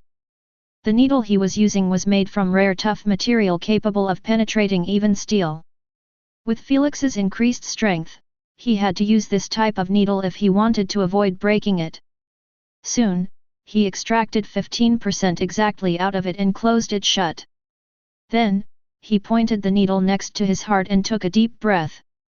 Even though Felix hadn't integrated for a very long time, his heartbeats didn't skip a single beat. He had gone through this so many times, it became a routine for him. Here we go. 15 minutes later. Felix laid above a pool of his own sweat and blood without moving a single inch. There was so much blood going around, anyone would have believed that he was murdered. All of this blood came mostly from his back as 2 stained angelic white wings were protruding forcefully from his shoulder blades. Even through the blood, the wings appeared majestic and breathtaking due to being completely shaped from crystallized feathers. At the upper wing coverts, there was a long line of refined diamonds embedded, adding to their royal dignified sensation. This wasn't the only mutation Felix received. His hair was completely painted red by the blood expelled from the emergence of 2 curved blue crystallized horns. They truly resembled 2 giant sapphires embedded in his head. Because he had his face down on the floor, it was hard to see the last mutation. It was a gorgeous transparent unrefined gemstone centered in his forehead. It replaced his void eye, making him appear less monstrous and more grandiose. Well, he wanted more mutations. Thor chuckled. Besides the wings, everything else seems just for decoration. Asna expressed. You're wrong. Lady Sphinx shook her head. I don't know about the hair or the horns, but the gemstone in his forehead is actually one of the greatest mutations he can obtain from the gemstone primogenitor. Is that so? Asna was surprised and somewhat curious about its utilities to receive such a high praise. Lady Sphinx didn't intend to explain it to her, knowing that she would be needed to repeat it again when Felix wake up. Thankfully, it didn't take Felix a long time to recover and regain his consciousness. Arg! The moment he opened his eyes, Felix was assaulted by multiple waves of pain from his back, scalp, and forehead. Not thinking about anything else, he reached out to the pain relief potions besides him and drank them into vodka shots. After he took 10 of them, the pain disappeared as sudden as it appeared. What an unpleasant shitty experience! Felix mewed in irritation after smelling his body's odor. He spent a couple of hours lying around in a pool of blood and sweat. It wasn't surprising that he would smell like absolute shit. However, the moment he spotted his folded crystallized wings, he completely forgot about the smell. He just kept eyeing them with a stunned expression, feeling like he was in a dream. Wings, I actually got a wings mutation. He mewed while touching the smooth crystallized feathers in absolute disbelief. During the integration process, he did feel like his back was splitting in half and that something big was pushing out. But the pain was so agonizing, he wasn't given even a second to bother guessing the emerging mutation. You didn't get any wings, you got the wings of the royal carbuncle. Thor smirked, they are considered as the most perfect wings any being could possess. He is right. Hormungandr supported, carbuncle's wings are light but at the same time as tough as condensed white adamantine. Condensed white adamantine. Felix gasped in disbelief. He knew that the condensed white adamantine was ranked as one of the top 3 toughest minerals ever discovered. To put it into perspective, the Strukreis that was used to build the Shurima temple was merely ranked as the 9th toughest material. Felix and his crew weren't able to break apart even a tiny piece of it during their exploration. Meanwhile, the condensed white adamantine were so hard, not a single race had found an efficient method to mine them yet, don't even mention using them as alloys or such. The fact that he felt as light as a feather even though he was carrying behind him 2 humongous wings made out of condensed white adamantine was an unexpected bonus. I can fly with unhindered speed, and I can even use them as perfect shields. Felix expressed with a thrilled expression, Dear Lord, this is a dream mutation. Chapter 919 The Carbuncle's Mutations. Wait until you see the effects of the root gemstone in your forehead. Thor informed. Forehead. Upon hearing so, Felix brought down his hype a notch and reached out with a finger to his forehead. The moment he touched the solid unrefined gemstone, he exclaimed in surprise, The hell, I don't even feel it embedded in my forehead. When he had inherited his void eye, Felix felt its existence in his soul. But this gemstone, he had absolutely no sensation of it. If he wasn't being told about it, he would have thought that the pain he felt in his forehead was due to the void eye removal alone. Why is that? Felix asked. We don't know that much about it.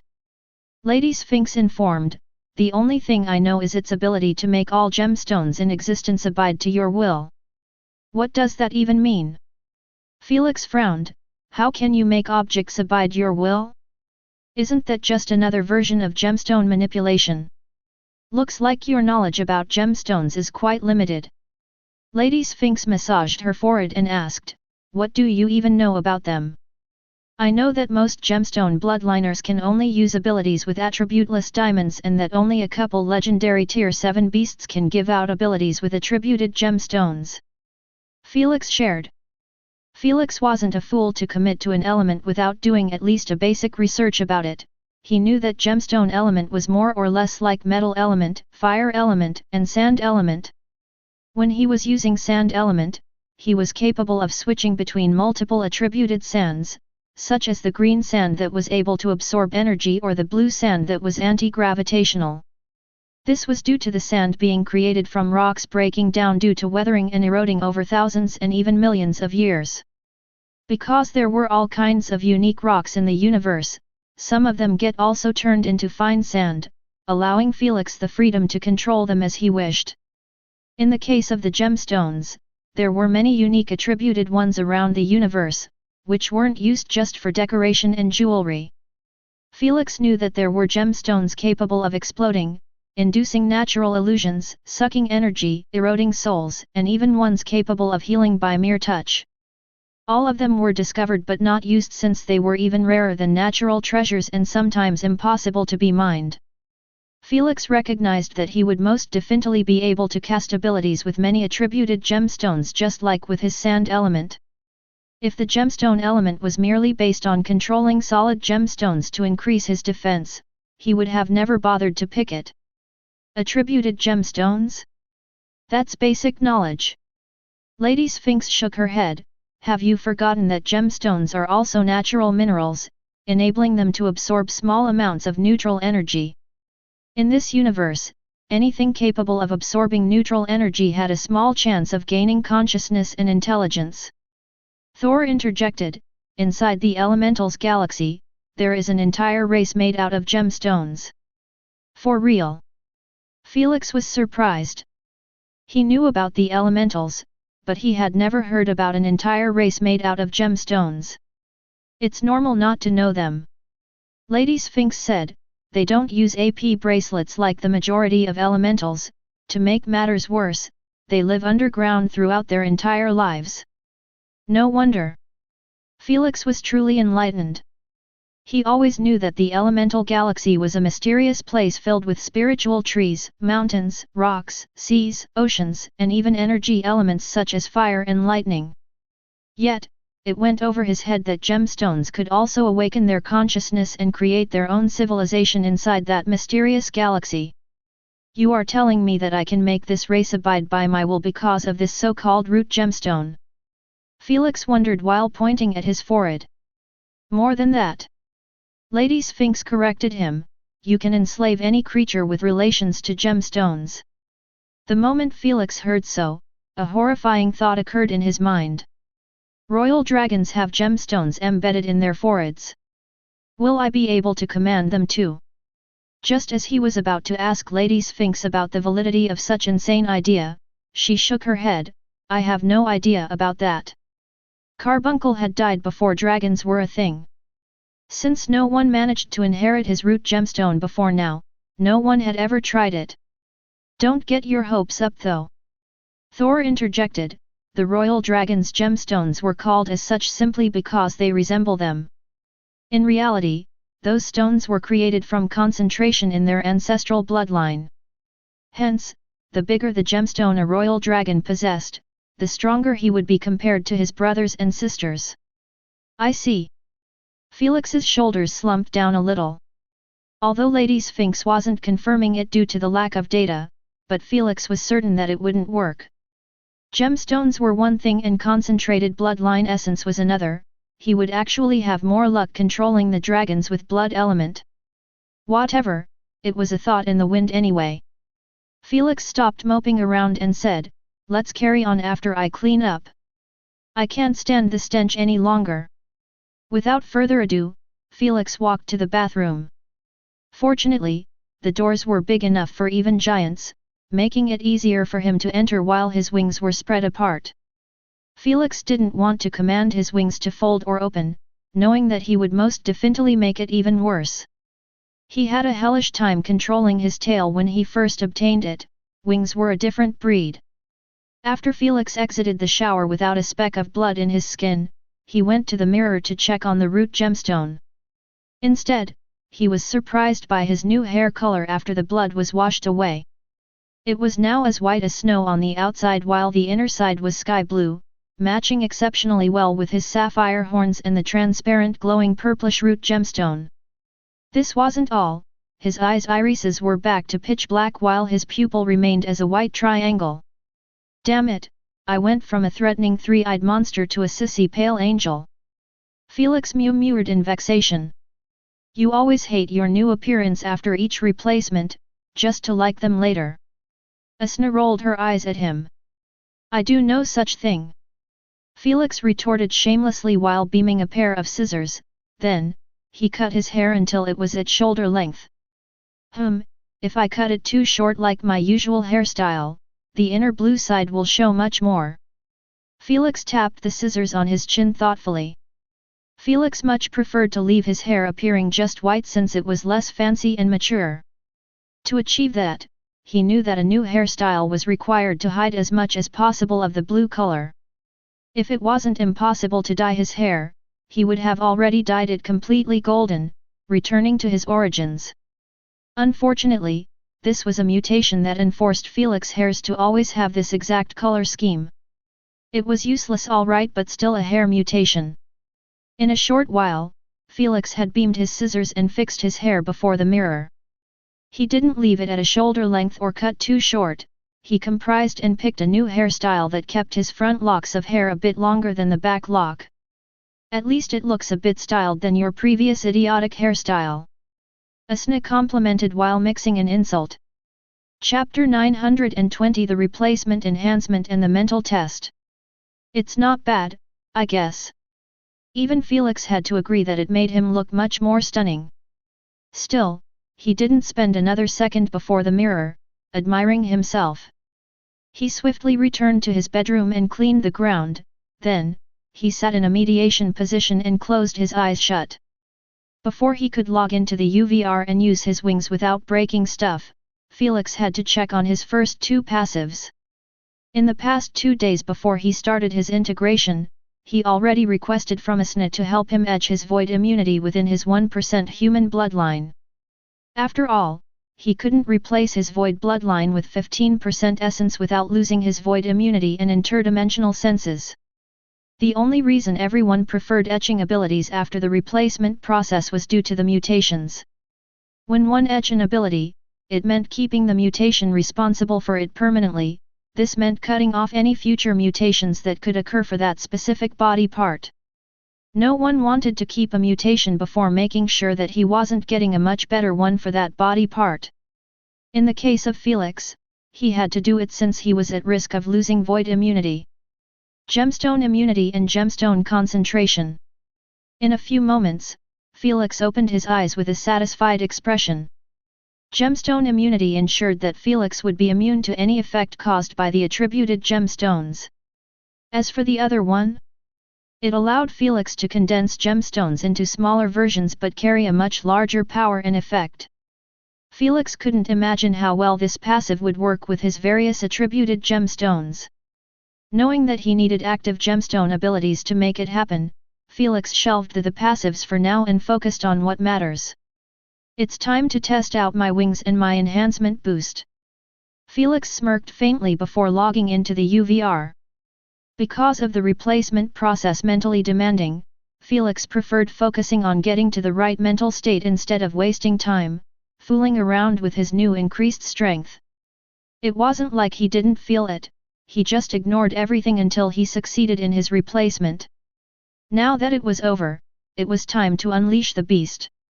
After Felix entered his UVR's room, he went straight for the machine responsible over testing physical strength. However, just as he wanted to deliver a serious punch, he realized that his wings were of a great hindrance. I can't find out my current peak physical strength unless I adapt to my wings first, Felix said while glancing at his folded crystallized wings. Let's leave it for later.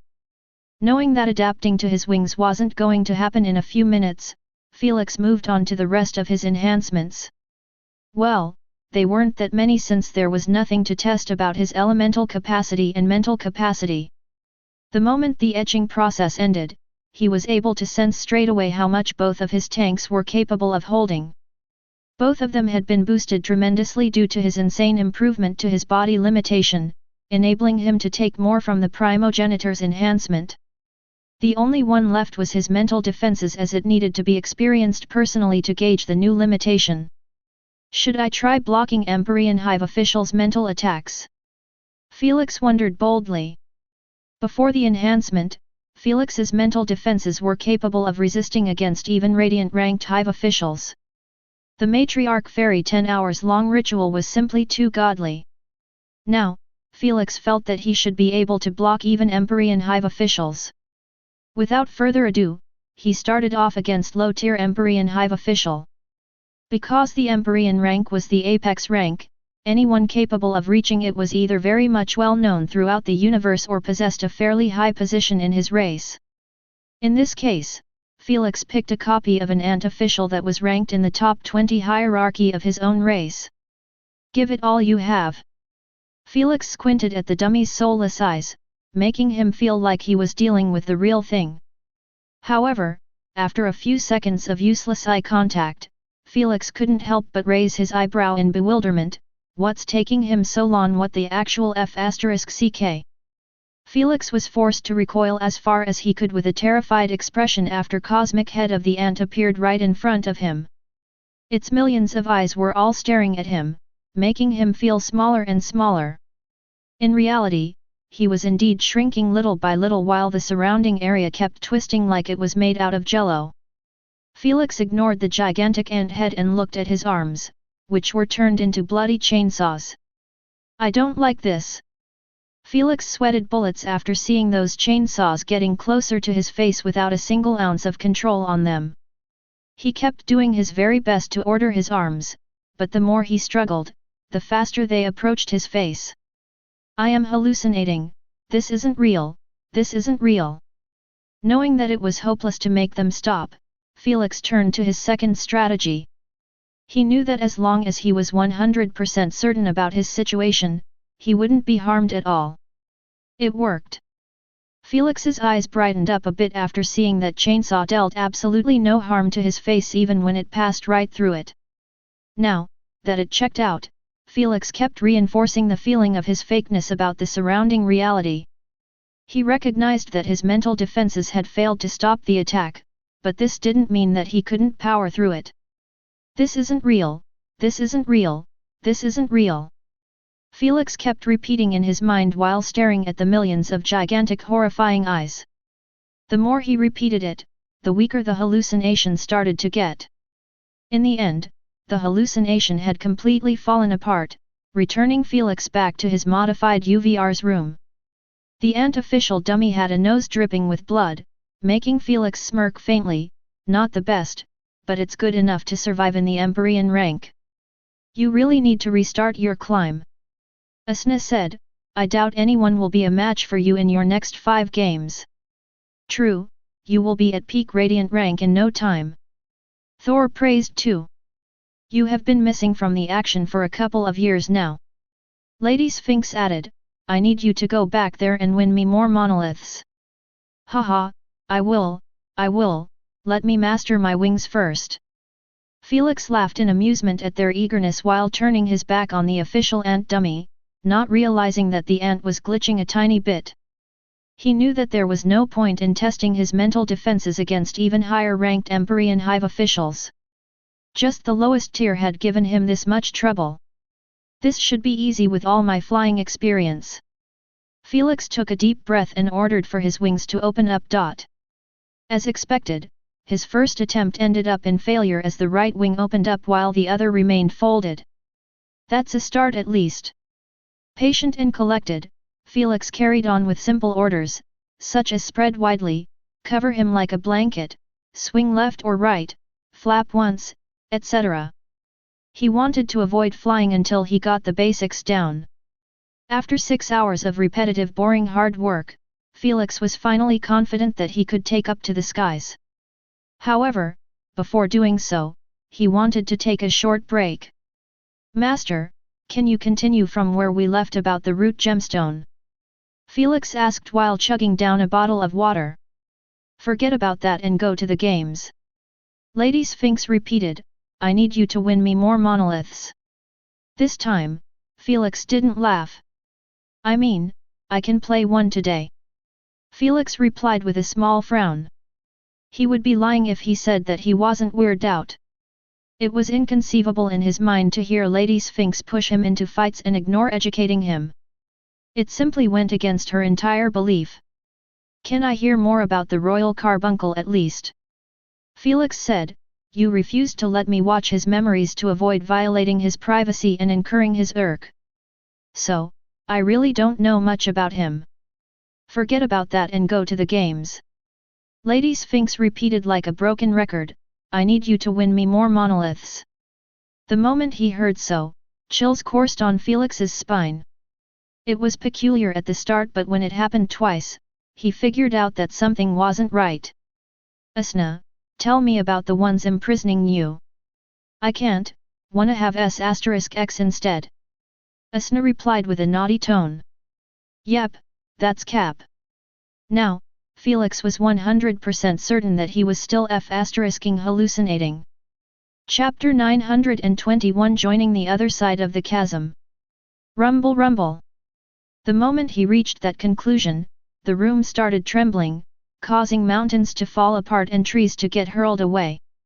When Felix glanced upward, he was scared to the bone by the sight of the same ant official, breaking the room ceiling and glancing at him with one eye akin to a god. F***ck this, Bazinga. Bazinga. Felix shouted out loud without a single ounce of hesitation. Safety word activated, terminating the battle, battle duration 10 seconds. Queen AI announced. Immediately after, Felix opened his eyes to the sight of the ant official dummy, breaking into light particles. This time, Felix didn't dare to stare at him directly in the eyes. I am really asking for a beating to F***ck with Empyrean ranked hive officials. Felix wiped his sweaty forehead while looking around him, still having some doubt that he wasn't out of the hallucination yet.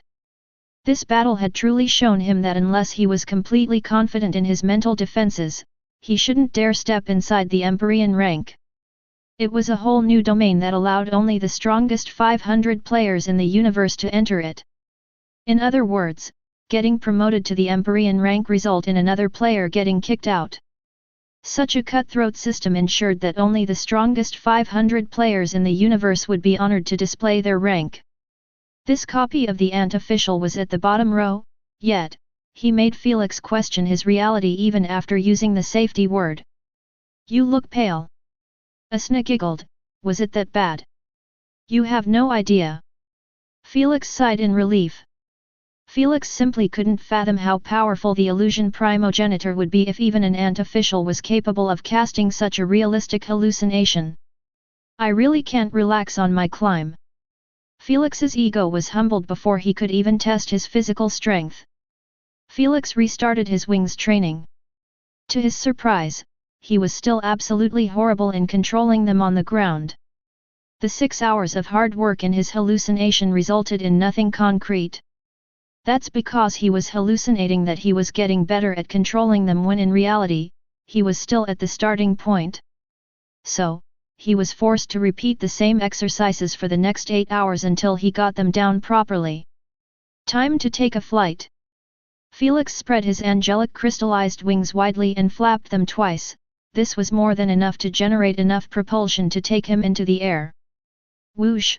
Dot! With his experience in using flight potions, it didn't take him even a few seconds before he was able to maneuver at will in the air. Let's test out supersonic mode. Felix unlocked his lightning absorbers and engulfed himself in billions of electrical discharges. This time, the electricity had covered even his wings and horns, making them shine brightly akin to minimized stars. You will probably blind your enemies like this. Asna chuckled while staring at his illuminating body. I am getting blinded on my own. Felix squinted his eyes in pain, not able to see clearly. He already had a very sensitive eyes to the light, and now he had to deal with 2 light bulbs above his head. To counter it, Felix was forced to put on sunglasses. I guess we checked out that supersonic mode isn't very compatible with my new mutations. Felix commented, let's see if it's worth using it. Boom! The moment Felix decided to go all out in his speed, he broke the sound barrier in the first split second. He hadn't even reached a quarter of his peak acceleration. Queen, calculate my speed based on Earth Mach system. Felix requested after realizing that he could get much faster with his wings. As expected, he doubled the speed of sound and reached Mach 2 in the first 2 seconds. Before his replacement, he was capable of reaching this speed after 6 seconds. Shit, I have a feeling I can actually reach Mach 6. Felix shivered in excitement. Motivated more than ever, he kept flapping his wings 100 times per second, leaving behind him a long arc of electricity. 1 second later, Queen AI reported, Mach 3 achieved, you are traveling at 3,675.13 km per hour. Even then, Felix was still accelerating. Mach 4 achieved, you are traveling at 4,900.18 km per hour. Mach 5 achieved, you are traveling at 6,125.22 km per hour. Mach 6 achieved, you are traveling at 7,350.26 km per hour. Only after Felix broke through this insane level of speed, did he start to feel like he was nearing his acceleration peak. This wasn't because of his true limitation but due to his imperfect adaptation to his wings. He could feel it in his bones that he could do much better than this, but every time he tried to increase his wings' flaps, he ended up messing the rhythm. In the end, Felix stopped the speed test after accomplishing half of Mach 7. Thud. Felix landed on the ground with sweat dripping down his chin and wings trembling non-stop like they were injected with steroid. I really need more practice. Felix understood that if he had perfect control of his wings, he could have limited his movements and kept the same speed. In turn, he wouldn't get this exhausted so fast. Still, he was content with his current speed upgrade. This isn't teleportation, but it will do against those royal dragons. Don't get content with just this sort of garbage speed. Thor scolded in annoyance, a damn jet from your planet is capable of reaching a Mach 10. Don't even mention jets and spaceships from other civilizations. You only get content after you reach the speed of light. Thor stressed. I understand. Felix nodded with an ashamed expression. If he simply had reached half of Mach 7 and moved on with his training, Thor wouldn't have said anything since he knew that Felix's body was still developing and couldn't support the same speed he had. But to be content with it, he couldn't stay quiet. Felix recognized his mistake and reflected on it. He was the student of the second fastest being alive in the matter universe, the first one was naturally the light primogenitor. Still, Felix's goal should always be reaching the speed of light or at least closing in on it, especially when he had both Thor's manipulation and mutation. 1. Speed of light equal to Mach 874,030. So, Felix truly had a long way before reaching the same level as Thor. Hehe, you are being humbled left and right. Asna teased. Shut up. Ignoring her, Felix returned to the machine for testing physical strength. Mental defenses were important. Speed was also essential. But physical strength was the foundation and true definition of strength. Felix was confident in his enhancement as he had this feeling that he could literally punch a hole through a red dragon's scale. If he told anyone, he would be treated as a bumbling lunatic. Even Felix didn't believe in himself. Without delay, Felix tightened his right fist as hard as he could and pulled it further back, his squinted eyes locked in on the red pad as he took a deep breath. The instant his whole body felt like it was connected with his fist, Felix punched out the red pad as hard as he could, breaking the sound barrier in the process.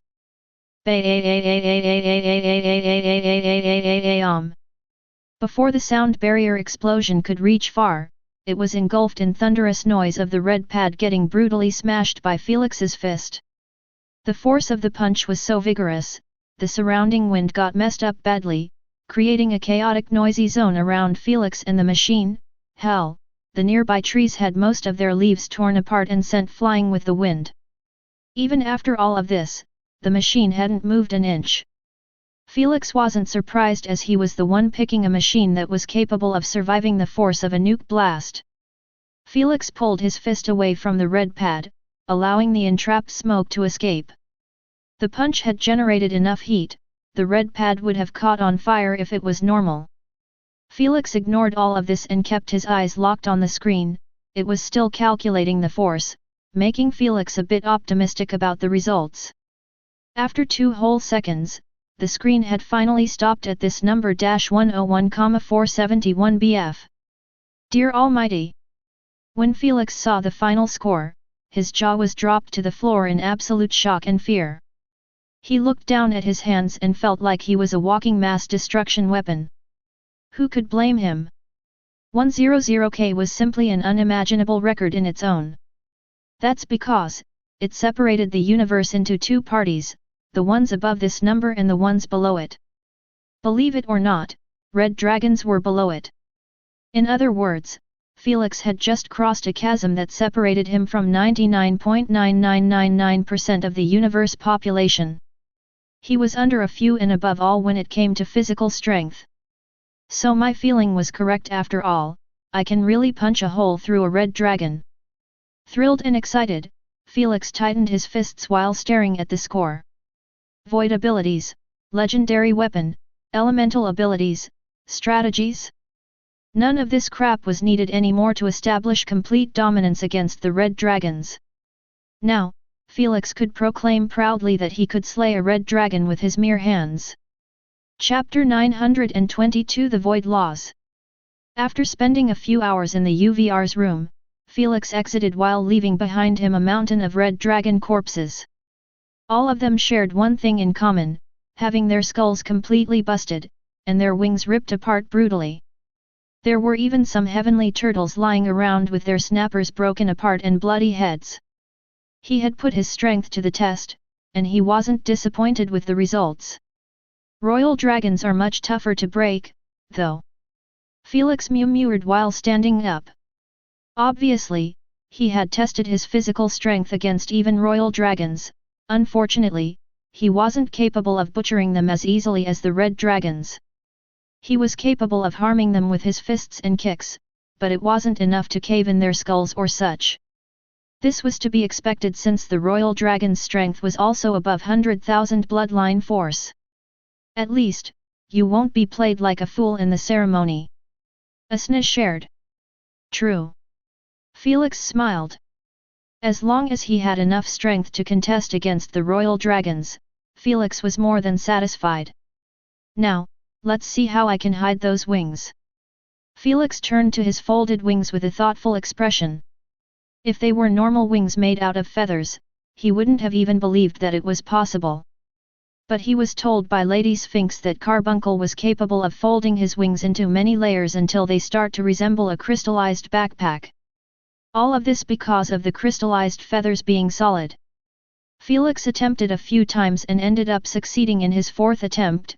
It wasn't really hard as he simply thought of folding the wings gradually from the sides to the inner. The final product was a small crystallized white backpack that made Felix feel comfortable again in his own skin. Although he loved the wings, he was still not used to having them. Nemo, it's time to go out. Felix stretched his arms while heading to the door. Eeeeeeee. Nemo rushed towards him excitedly and jumped on his crystallized backpack. He sat on it and placed his head on Felix's shoulder, getting comfortable. Well, this is much better than sitting on my shoulder. Felix smiled as he patted Nemo's head. Then, he activated the void suit and covered himself, even the crystallized backpack was encased in it. Much better. If it wasn't for the ability to turn into this smaller size, Felix knew that the void suit would have difficulty covering his big ass wings as well as keep the same level of protection for his other body parts. In other words, he would have been forced to compromise and exposed his feet, hands, or something, so the wings could be protected.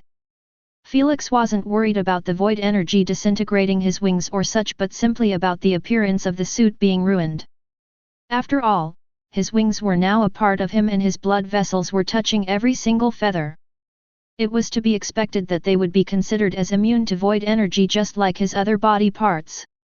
It didn't even matter that they were made out of condensed white adamantine. Are you going to exit the city to cook the dragon meat? Asna inquired, too lazy to read his thoughts. It has to be done now before I meet with Selfie and Anastasia. Felix nodded. No matter how bold he was, Felix would never cook dragon's body parts inside a royal palace. He didn't even dare to cook in the city, not knowing whether he was being monitored or not. Whether he was Anastasia's friend or her clan's team ace, he would be hunted to death by all dragons if he got caught red-handed. Confused, Felix narrowed his eyes at the open space in front of him. He had already tried to open Void Rift at least 5 times and yet nothing showed up before him. You idiot,